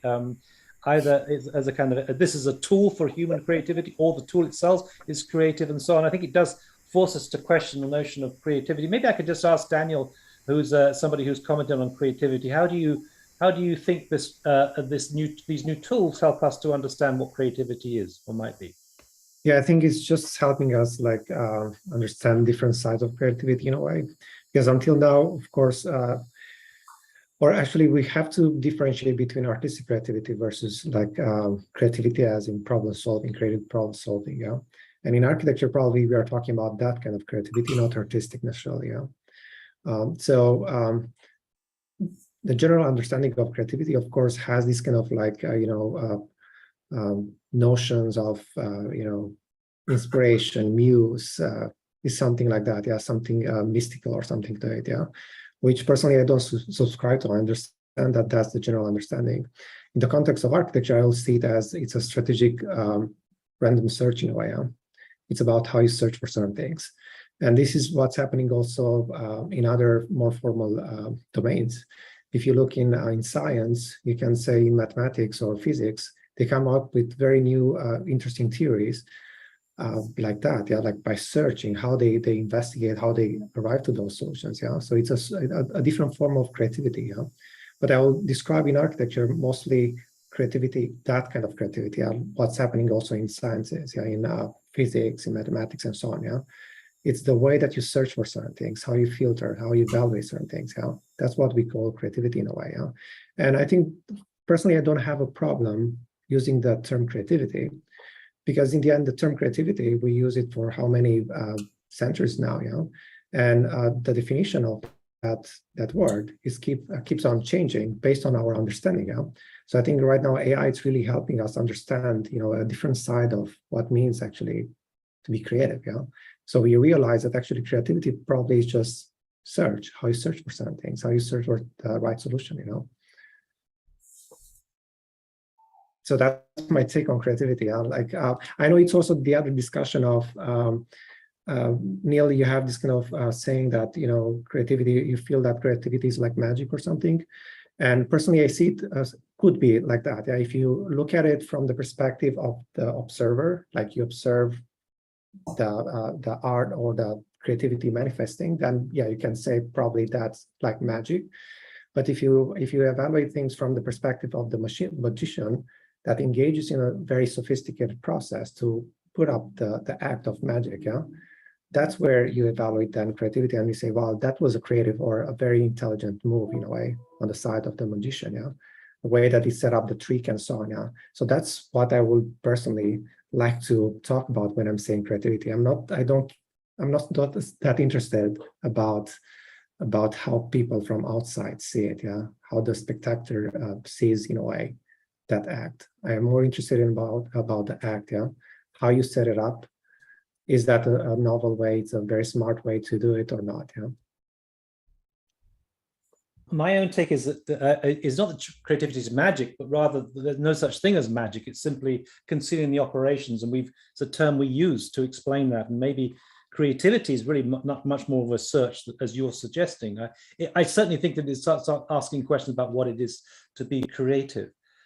We've got a series of. I just want to say that we also have in our discussion group with us Memo Acton, who's here on the Zoom, Marissa Belmarat, and also Matthias Tankati, who is just graduated, which offers an interesting new perspective on things. There is a question that was asked earlier on about what impact this is going to have on architecture education by Mohammed Dawood. And I do think this is an interesting kind of question that we're going to face very soon. My own university, FIU, we start on Monday in 2 days' time, the new semester. I wonder if maybe there are two questions actually. What is the impact on architecture education? And the second question, I think, also related to that, what is the impact going to be on the architectural profession? So maybe we could look at the first one first, and I wouldn't mind asking Patrik about the question about the profession later on. Any thoughts on how this is going to impact the design studio? Well, can I say something? Neil. Sure. Yeah. I'm already experimenting with my students, and they are undergraduate students. So from my experience in MidJourney and DALLE, they kind of prefer DALLE because it's more related to reality and some things that they can connect to. But it's still a little bit difficult right now. It's just at the beginning. They keep ending preferring pictures from or projects from Art Daily or something that they can relate with more technical drawings and stuff. But I can see some of them using them as image for like a starting point for their own designs. And they're just for the fourth semesters, second year, they graduate. So I think it's a very good perspective now. We've been trying to work with design thinking techniques where they came up with words after visiting the site, and then we transform these words, we put it into DALLE or MidJourney, and then transform it into images so they can relate and see. And before I used to do that in an analogical way, just like making mood boards, and now this MidJourney and DALLE are helping them transform these words into images that they can relate architecturally speaking. Yeah, I'd like to talk a little bit about this as well. Neil, like you, I start teaching on Monday with 200 freshmen. And I think one of the most interesting problems about teaching design is how do you develop kind of design intuition? Like, how do you know if you're asked to make 10 models, how do you know that one of those 10 is better than another one? And I think it's a very risky process in a way that we ask students to go into, in that if we ask them, make 10 models, that might be the equivalent of 10 hours of work. And only at the end of that time do you know, not even do you know sometimes at the end of that process if you've made the right decision, if you've selected the right study model to take further. And I think the thing that I'm most interested about is how these AI tools begin to train our own mind in a way as designers. Like if over the last 8 weeks, I've made 10,000 images, and that meant I've had to make 10,000 decisions. I don't know if they're the right decisions or not, but there's something going on in my head where I'm specifically choosing one versus another and moving on and then working with the repercussions of that decision. And at a certain point, maybe I don't like the result of that, and I can always go back and go to an earlier iteration of the image and pursue that or change the prompt. And I think having the ability to kind of speed up that learning process of how beginning design students gain kind of intuition about, aesthetic intuition about which image is better than another, and the vocabulary, like how do we train students in the vocabulary of architecture and design? It's a very difficult thing. So I think that the generation of the prompts and then the actual judging of the images, I think, will greatly affect the education of an architect. Matias, you got your hand up? Yeah, I actually would. I mean, like a lot of people here, I'm also going to start a studio, which is going to be focused on MidJourney in a week from now. But what I wanted actually to say is, I mean, Andrew, Daniel, you both know I love your work, but I have to say that terms like intuition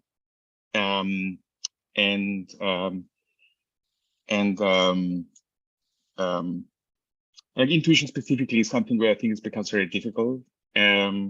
Because in fact, for example, we don't know how actually neural processes work when we do anything intuitive or creative for that matter. And that's the bedrock of anything we do in terms of the tools we're using.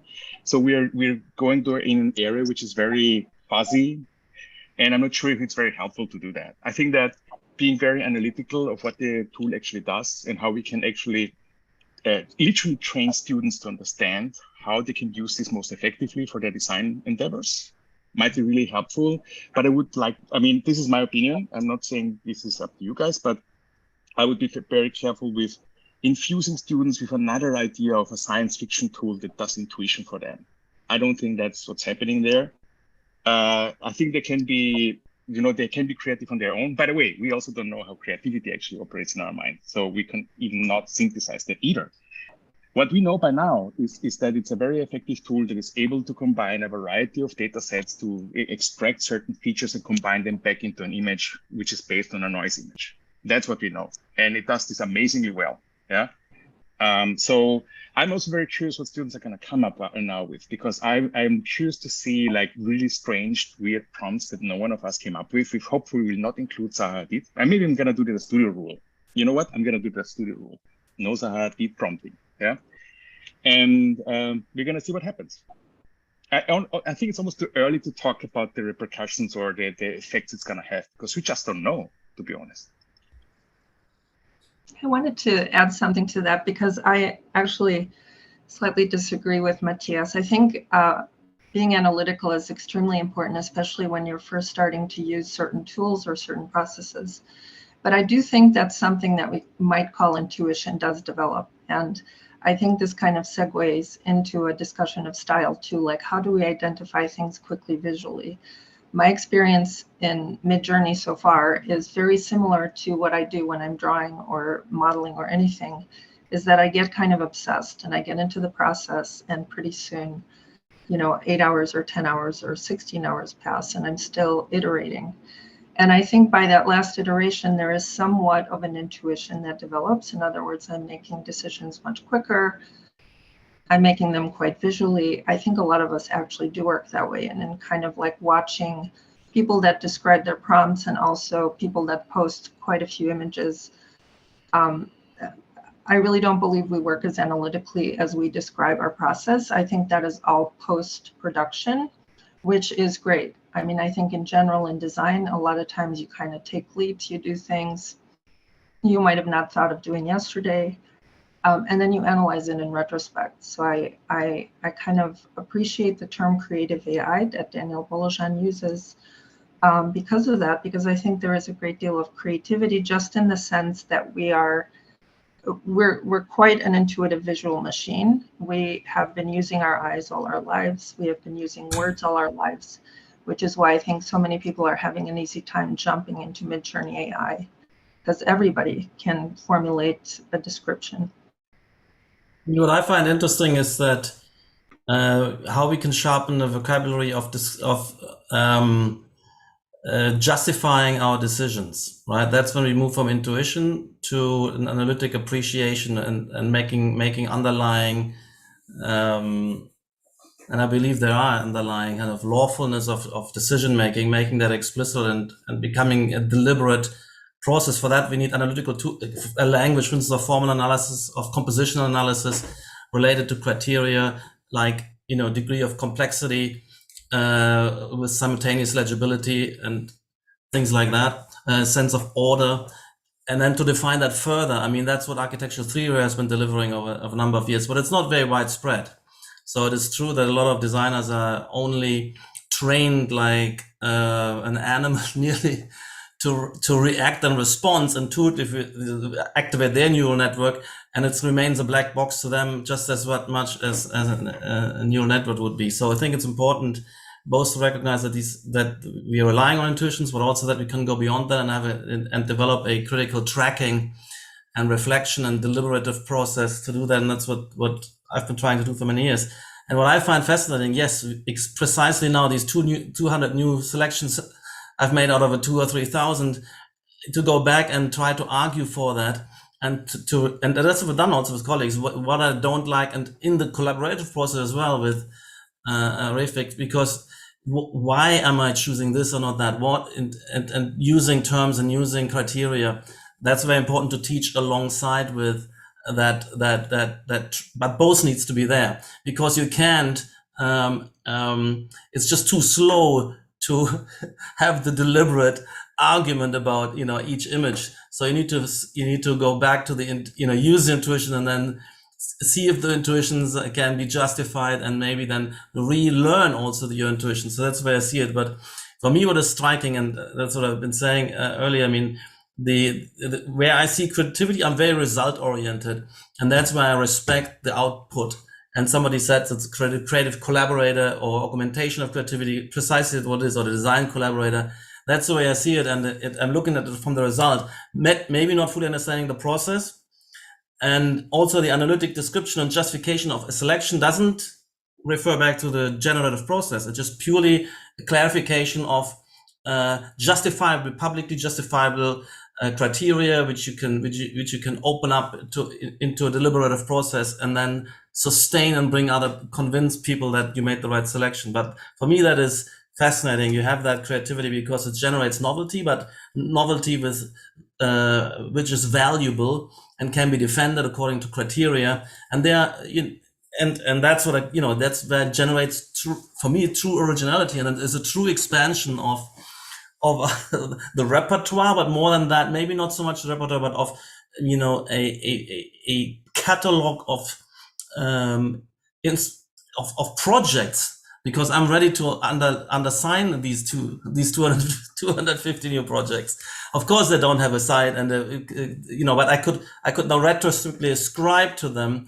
And and as we're starting to use these tools, I mean, not pervasively enough for sure, for real projects, then the real project will drive the making explicit, will drive the reflection process, where you have to go beyond intuition, because that's not counting in a team discourse, nor is it counting necessarily in front of a client who wants to do more. By the way, in interim competition sessions with clients, they have spotted, they know where some of these sketches are coming from, but they don't mind. It will become an accepted process, and it's not going to be necessarily, it's not going to be questioning, I think, the authorship, which I still think, is in the end taking responsibility for a new kind of process. We had the same discussions when algorithm was first used, etc.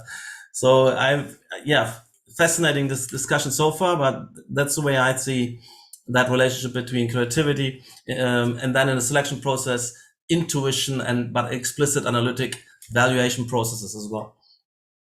Niccolo and Behnaz have their hand up. Maybe Niccolo first. You were the first one to put your hand up, Niccolo. Yeah, just quickly to thinking.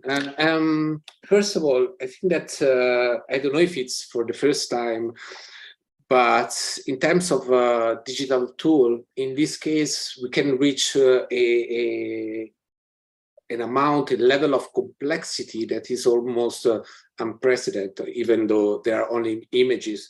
So I think that in a time of few weeks, we are already in a moment of refinement. So we took, like years to reach that level of complexity before using, Maya and other 3D tools like Rhinoceros and so on. In this case, reached again, a high level of complexity, it takes really seconds by employing your phone. So I think that today it's really important to focus actually on tasks or refinement because eventually we have to design something that can be in some way inhabited or in the real physical world or in the digital world. But I think it's really important to make a clear distinction between a sketch and what could be a space that we inhabit, again, digitally or physically. So it's really important. I mean, it's a game-challenging tool, but it's a sketching tool. It's not. That's why when I send my picture because someone, a magazine or is asking, I never define my picture as buildings. I always give like strange names or codes because again, those are sketches, not actually digital or physical building. The other thing, really quickly, is that I'm teaching. Also in a fashion and apparel school, and there are like two precise moments when a student from fashion works is the sketch, and then they start working on the mannequin. So they go from let's say the idea to the physical item, the physical dress, and there are two separate, even though connected moments. I think that of course the students and not even an architect can go from a sketch to a real building. But as a students, we can clearly define two moments. And in this case, what is actually the physical dress for fashion is going to be like the 3D digital model for an architect. And I think it's really important to teach how to translate the sketch to a 3D digital architectural situation. Behnaz? Thank you. Yeah, I agree with Nicolo's points, and a lot of comments that's been made. What I want to add maybe is the question of intuition and decision making in this process, because I think it's really fascinating one. I think when we are making decision, unlike conventional approach, which thinks that this is completely a rational decision, there is a lot of emotion involved. Meaning that the moments that we decide to go for one option versus the other option, there is a huge amounts of even physiological responses, literally like a gut feeling that we feel that, oh, I like this image more than the other. And this is purely emotional response. And in this emotional response, there is some physiological responses involved, and also some references from the past case studies that we have in our mind. I might find Zaha Hadid architecture beautiful, therefore whatever is Zaha-esque, it's just beautiful to me, and I would go for that. So now what this means in architecture education, it means that the timeline of our education system will substantially change, meaning that if 1/3 of our studio time was about concept developments and 2/3 was about developments and fabrication, right now we don't need that much time to be spent on techniques of production, but literally to spend more time on understanding the vocabulary, on understanding the case studies, and use that as a tool for evaluating outcomes. So students will spend more time on understanding the context of the field, rather than spending hours of rendering and design production, I would say. Maybe we have two in our audience here. We have two guests who are themselves. One is still a student, Marissa Belmarit, and I'd like to invite her in a moment to ask a question. But I first want to ask Matthias Stancati, who has just graduated. You know, as somebody who's coming out, I mean, what strikes me, the question I want to ask is, to what extent do students in some sense teach themselves these days? I've noticed that, for example, that Sunken Blimp, the platform that Matthias has set up, is become a kind of para-educational kind of platform. Equally, Blessed Arc is another one where, you know, very, very popular, where there are ideas that have been disseminated by recent graduates. And I want to, maybe Matthias, I could put you on the spot and sort of ask you, to what extent do you think you could be taught these things, or whether we're going to learn them by ourselves? Absolutely. And something that you mentioned even a couple of times is that this, like Digital Futures, is a global classroom, right? We are all here on the Saturday meeting up and learning from each other, sharing our experiences. And personally, even during architecture, you know, my master's in architecture, majority of software and knowledge that I received was after classes, you know, looking for information, finding it online, joining groups of people communicating with this. And then even, although I did take classes with Daniel Bolojan and I learned, you know, the GANs and some portion of artificial intelligence, this new phase with DALLE, MidJourney and all was through collaboration, you know, reading a lot of Andrew's also, you know, posts and commentary online, and that is the sharing, right? And I definitely see this moving forward, and we collaborating the same way that the algorithms most of the time are open sourced and resulted from collaboration, knowledge being transferred through that as well. And I see that happening before architecture schools changing their curriculum. You know, people are already seeking information through these global classrooms.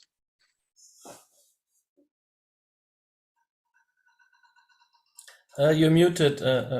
Sorry. Yeah, Marisabel, sorry. Marisabel, maybe I could invite you to ask your question. Marisabel is doing a PhD at Georgia Tech. She's been part of Digital Futures, many events, and always asks great questions. Marisabel. Good morning, everybody, and thank you very much for the presentations. Can you hear me? Yes. Yes. Okay. So I had two questions. I'm going to start with my second one because I think it sort of relates to specifically what we've been discussing relative to the pedagogy, or integrating this technology into the pedagogy, current pedagogy. And I was wondering, for those who've already begun engaging with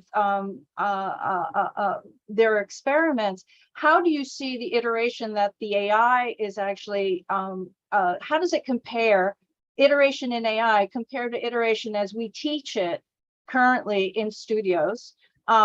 During the design process. And I guess my curiosity comes from, again, this discussion between intuition and analysis, is how do we make that sort of, is there an evolution in the way that we generate iterations in AI that can be traceable, can be built up on, can be varied upon?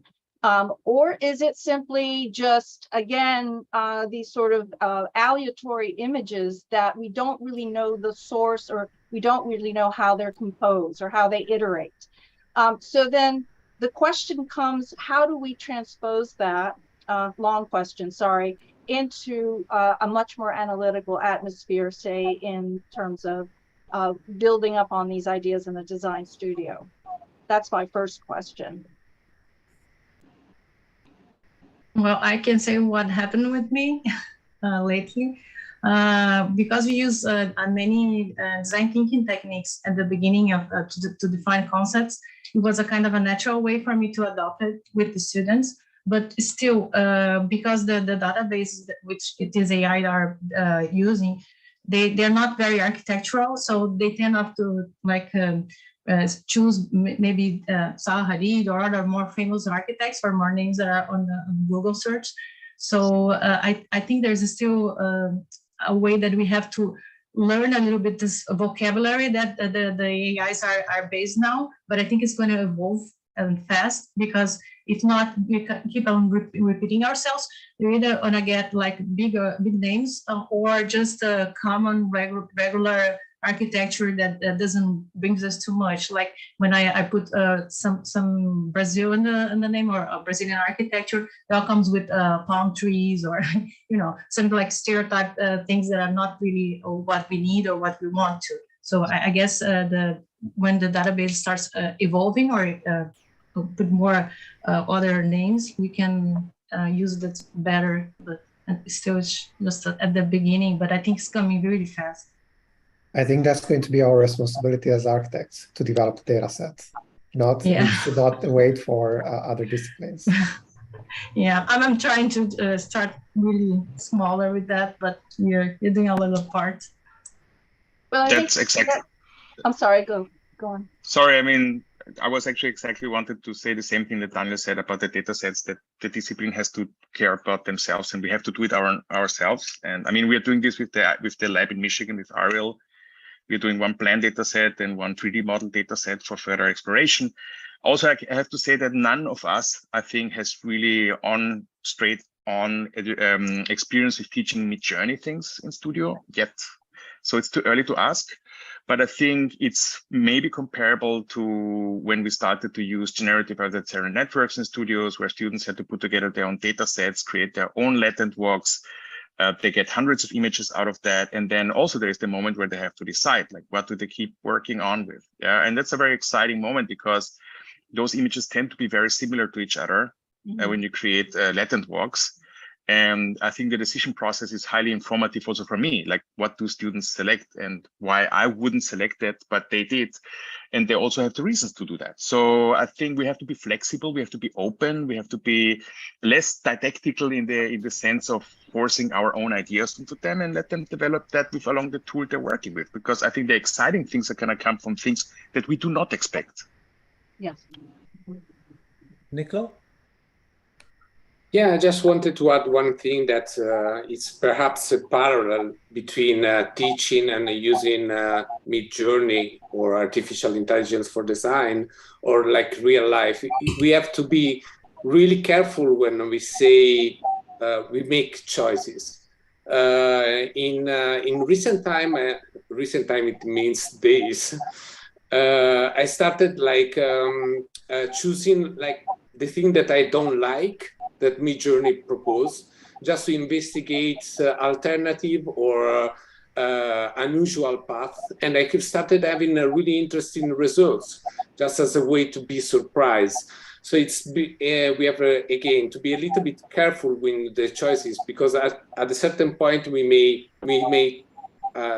could tend to have an artificial intelligence that try to please us. While I think that as a tool, it's really interesting also, since it's powerful and quick, to really investigate unusual paths. So try to sometimes to choose the wrong proposal, the wrong image, the wrong suggestion, as Neil used as a term. Andrew, would you like to add something? Yeah, I mean, I'm both incredibly excited to introduce the use of these tools into the curriculum, but also have some major reservations. And that specifically around, I've spent much of the last 15 years trying to figure out how to have students engage the constraints of fabrication of materials, the behavior of materials early into the design process. And I think one of the problems is none of those things are really integrated into any of the AI, right? It can simulate what a structure might look like, but it's actually not understanding the physics of that. It's not understanding the material.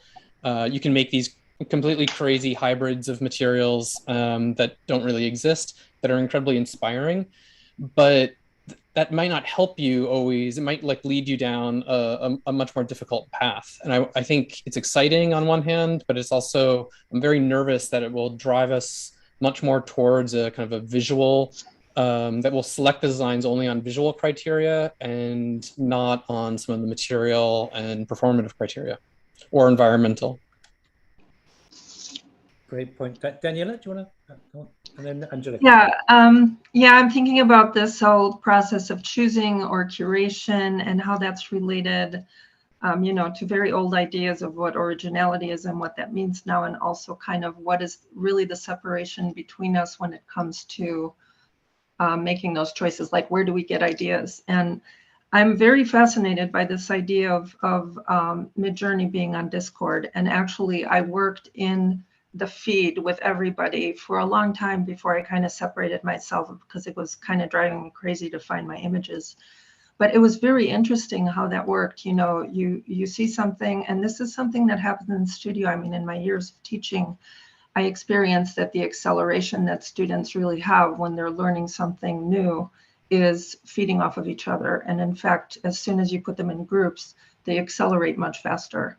And so I think the way that MidJourney has accelerated to the point where we can start to state sort of points of expertise and kind of projection and theory, which is what Patrik was talking about, which I think is extremely important in kind of the activity of choosing and rationalizing or post-rationalizing why you're making these intuitive decisions. But for me, my experience has always been, I can start with a framework that's very analytical, and then I really have to move kind of into like, okay, I'm just doing stuff.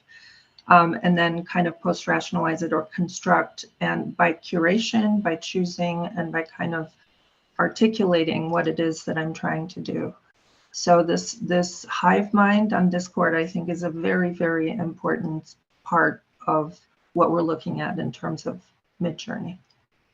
I think what's very important, I mean, the way Daniel started to work on this, I mean, and as well as I guess Angelica, in terms of systematically probing the tool, you know, making variations, observing, and then getting somehow, you know, in particular, Daniel coming from a point of perspective where he had been training up neural networks, built up his own database, and was on to moving that into 3D, and then, of course, being confronted with that new tool, which has, in many ways, overpowering maybe what you've been able to do.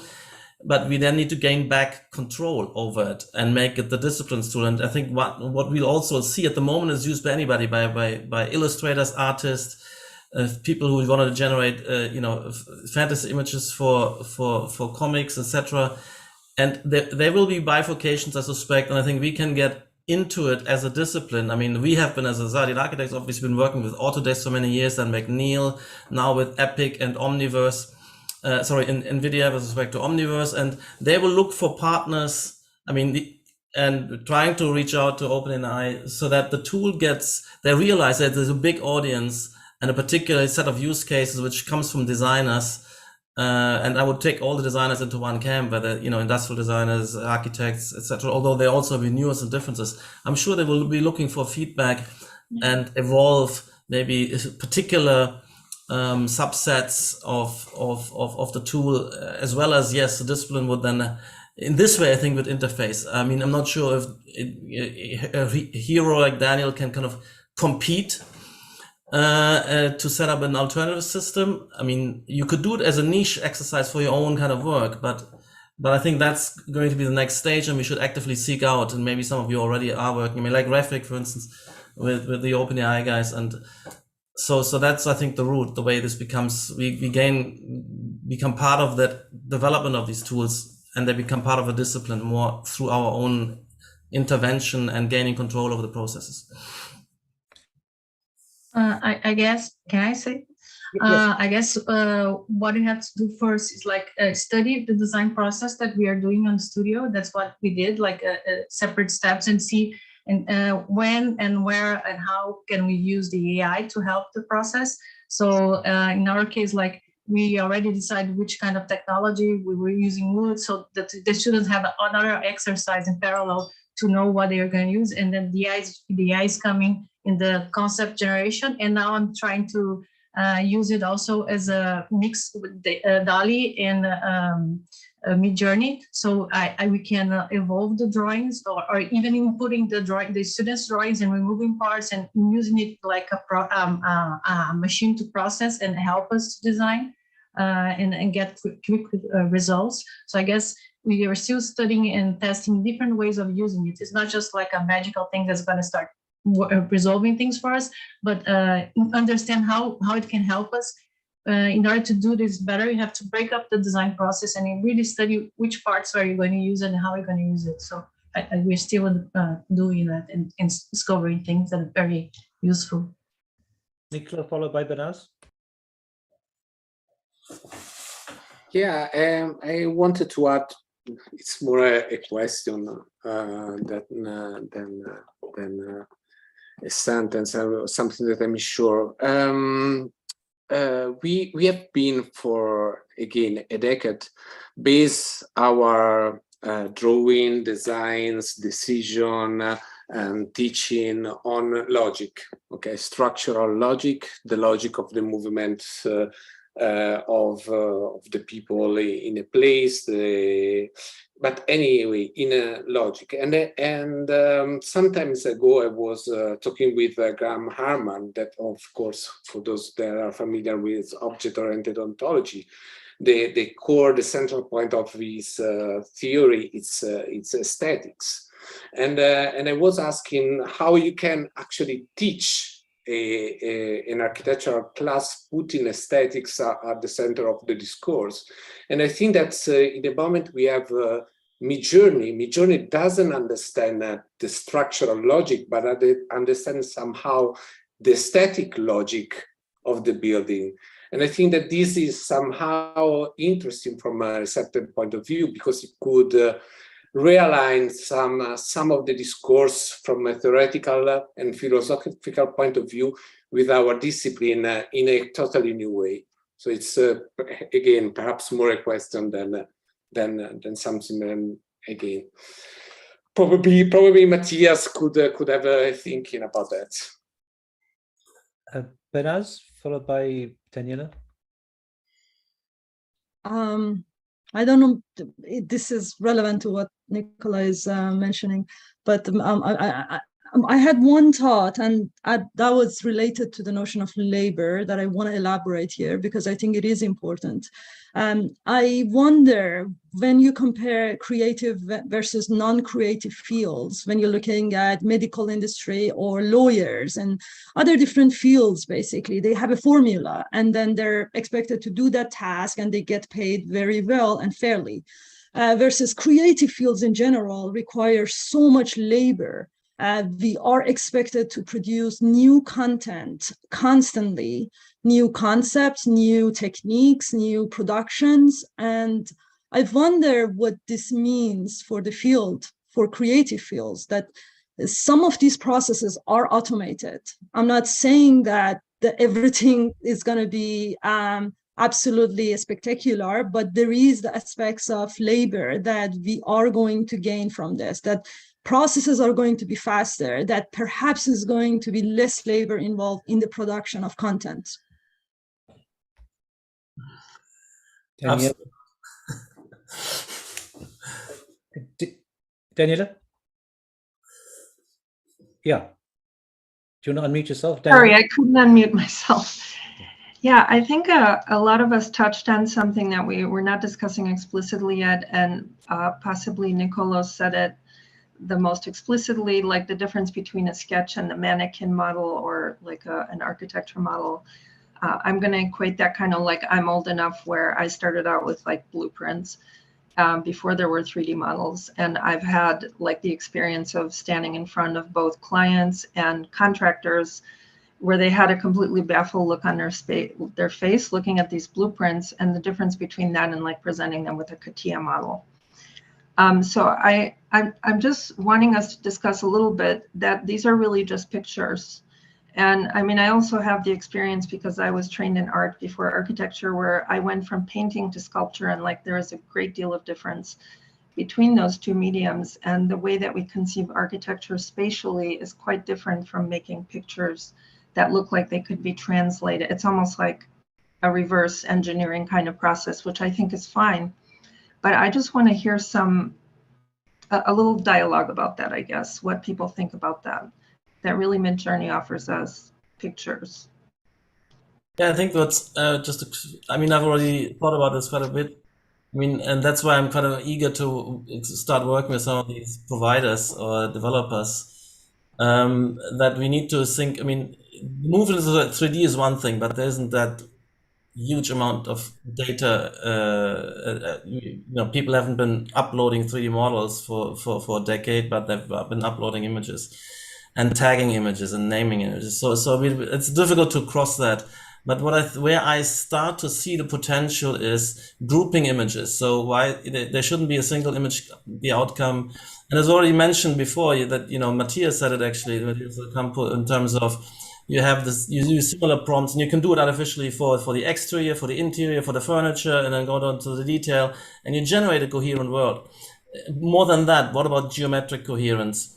I mean, there is in the image itself already a lot, and even some implied understanding, inverted commas, of the typical configurations which make up a building. But what I was looking for a lot is that they have a number of exterior views, front, sides, backs, top view, and a series of interiors fitting and matching that. So, and I do believe that that one could somehow, there could be a process of gathering data sets, because many buildings are photographed all around. And if there was a recognition of that, away from the single image to clusters of images belong together and describe indirectly an entity, you would be a huge step forward in then generating, and then also ways of generating 3D models from images, etc. And if you have multiple views and cross sectioning that, I think that would be something I'm excited to work with as a firm with some of these AI developers. With Matias, actually, Patrik, can I just quickly follow up a question with you quickly before Matias? And that's to say, we spoke about education. How is this going to impact the office exactly, do you think? Well, I want to roll this out much more than, we're just starting, and I think this would be, it's a fantastic sketching tool initially. So generating options and proliferating this. But in terms of what Behnaz says, we had a similar massive leap in productivity about 25 years ago when we started to use CAD, also both for drawing and modeling. And what before a group of 10 were doing was then done by one person. But the discipline, it wasn't decimated, or people, we still have the old matters.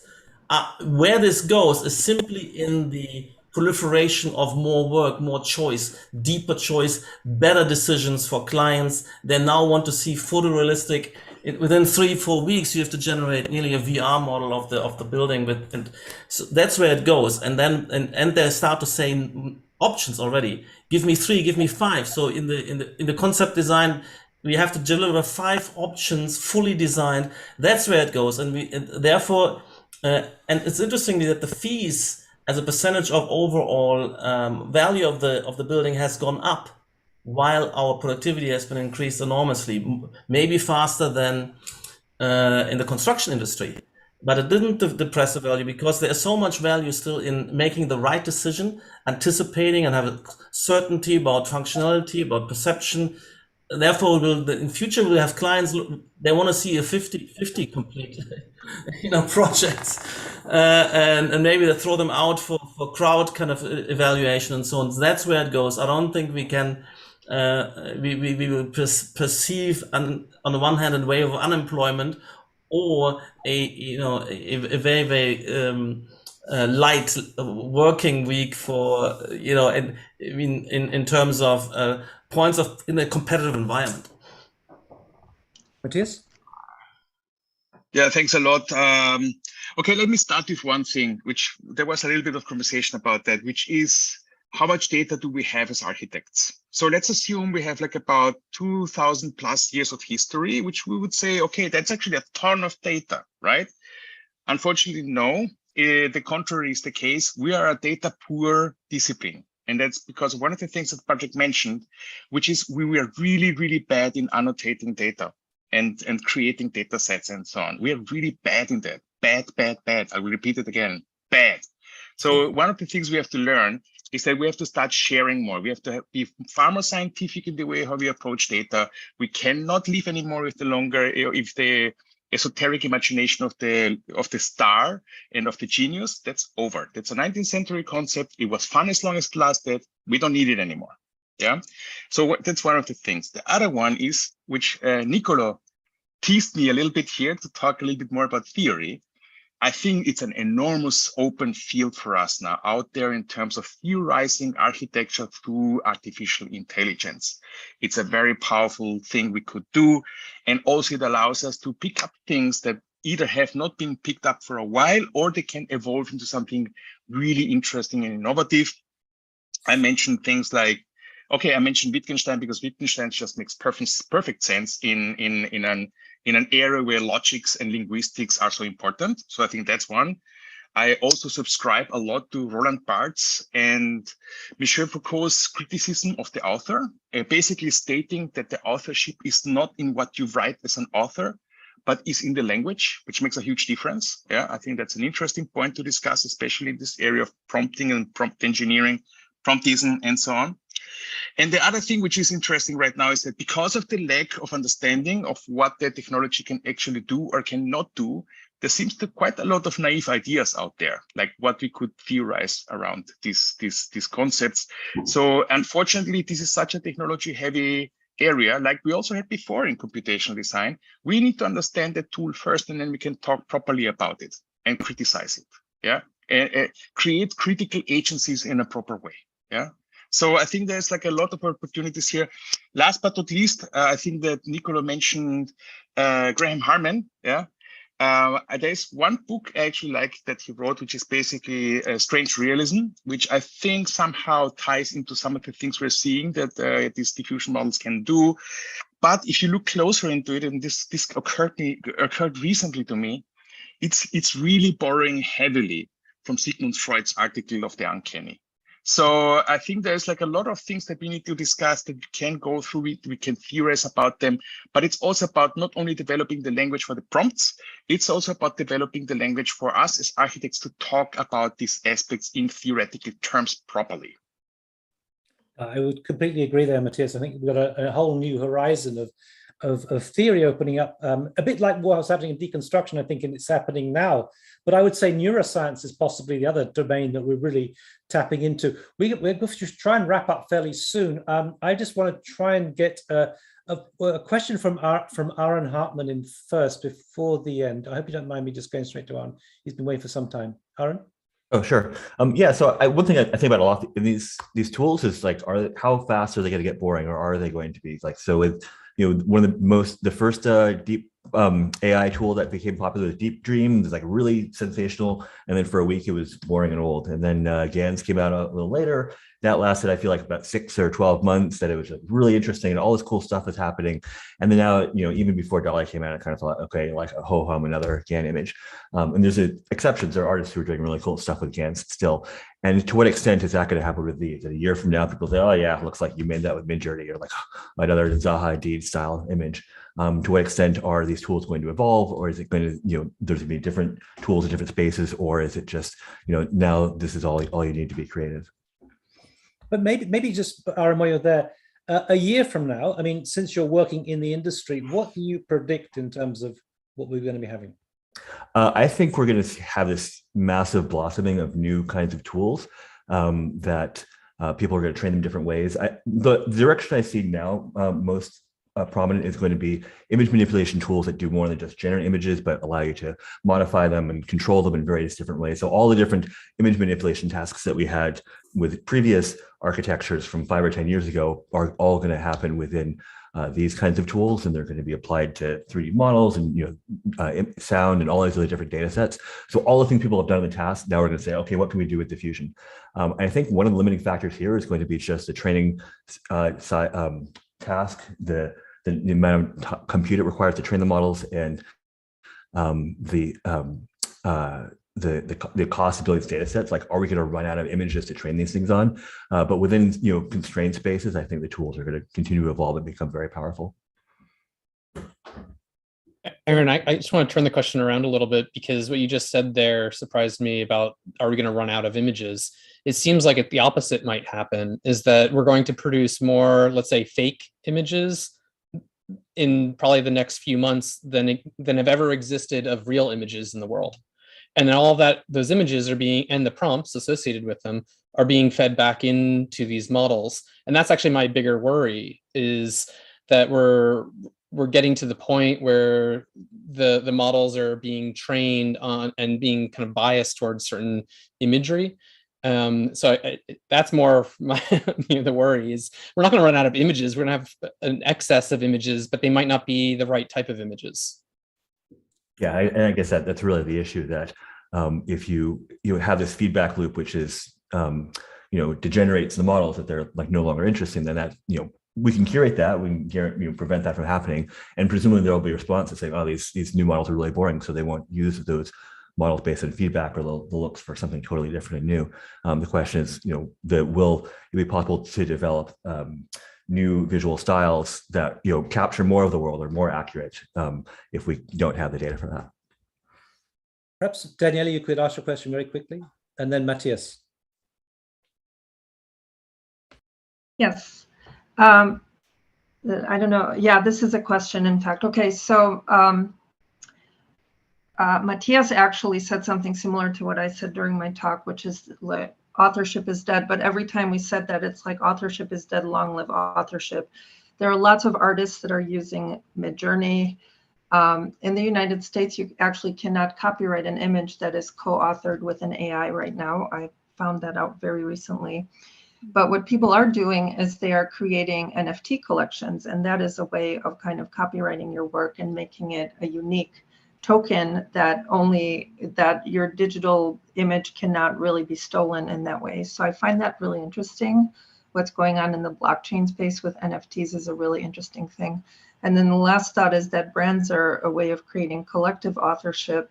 So I'm not so sure authorship is dead. And then the very last thing is, I want to also point out Walter Benjamin's distinction between magician versus surgeon. And I think we've had conversation from both sides. So like the magical side of MidJourney, like the emotional kind of intuitive side, and then the analytical, maybe post-rationalization. So not so much a question, but just throwing some more things up there. Matias? Yeah, just a short comment to Aaron's questions about whether this tool is going to become boring in half a year or something. I think it's going to be even faster than that. In my opinion, by late fall, every one of us will be already fed up with this. But it has a very interesting consequence. It means this is probably the first time that hundreds and hundreds of architects picked up an AI tool for the very first time. Yeah. So even if they get bored by it in a couple of months, I hope that some of those will start to ask the right questions. Like, what's the next step? How can we use this properly? What are like the bigger implications of it? So even if hundreds of them, let's say 90% of them don't touch an AI tool ever again, we still have a ton of new architects within a new development of architectural design that probably will shape the next decade of our discipline. So I'm looking forward to that. I'm looking forward to people getting bored. No, they won't get. I mean, okay, they will be bored playing. Just exploratory. But designers who have designs to produce in a competitive environment, boring doesn't come into it. They will work on this, and everybody. Because if you're not going, you will no longer be able to compete without it. That will be happening very soon. That's next year. Well, I just said it's not the end; it's the beginning. Exactly. Right? Absolutely.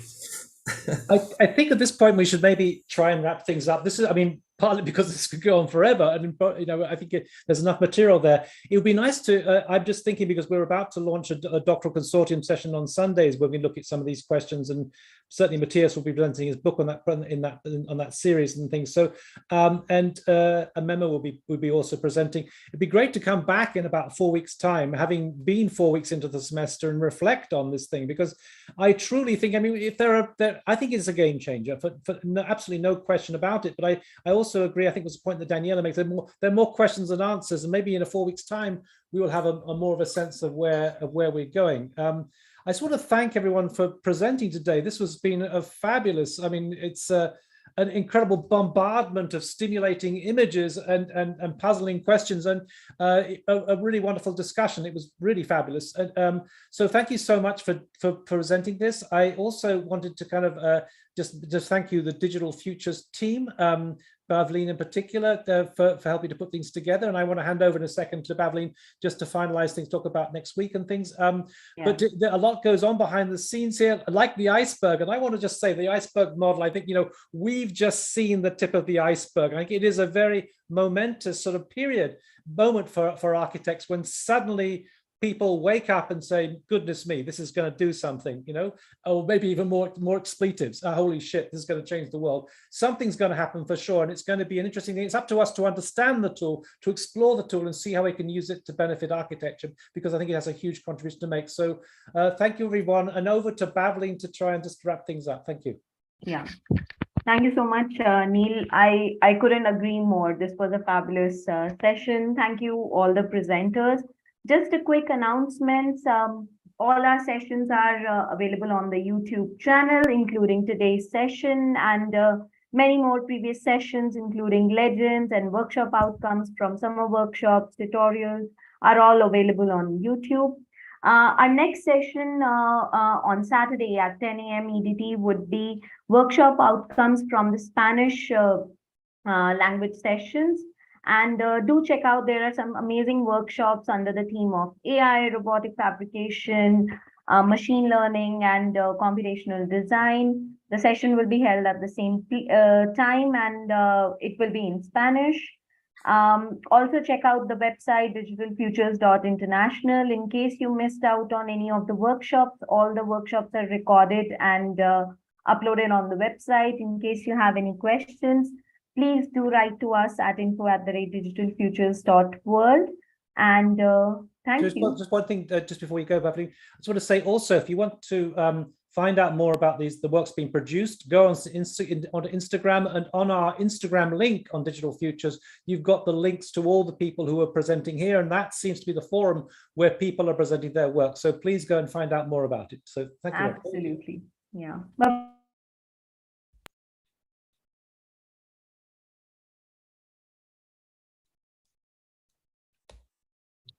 We can't hear.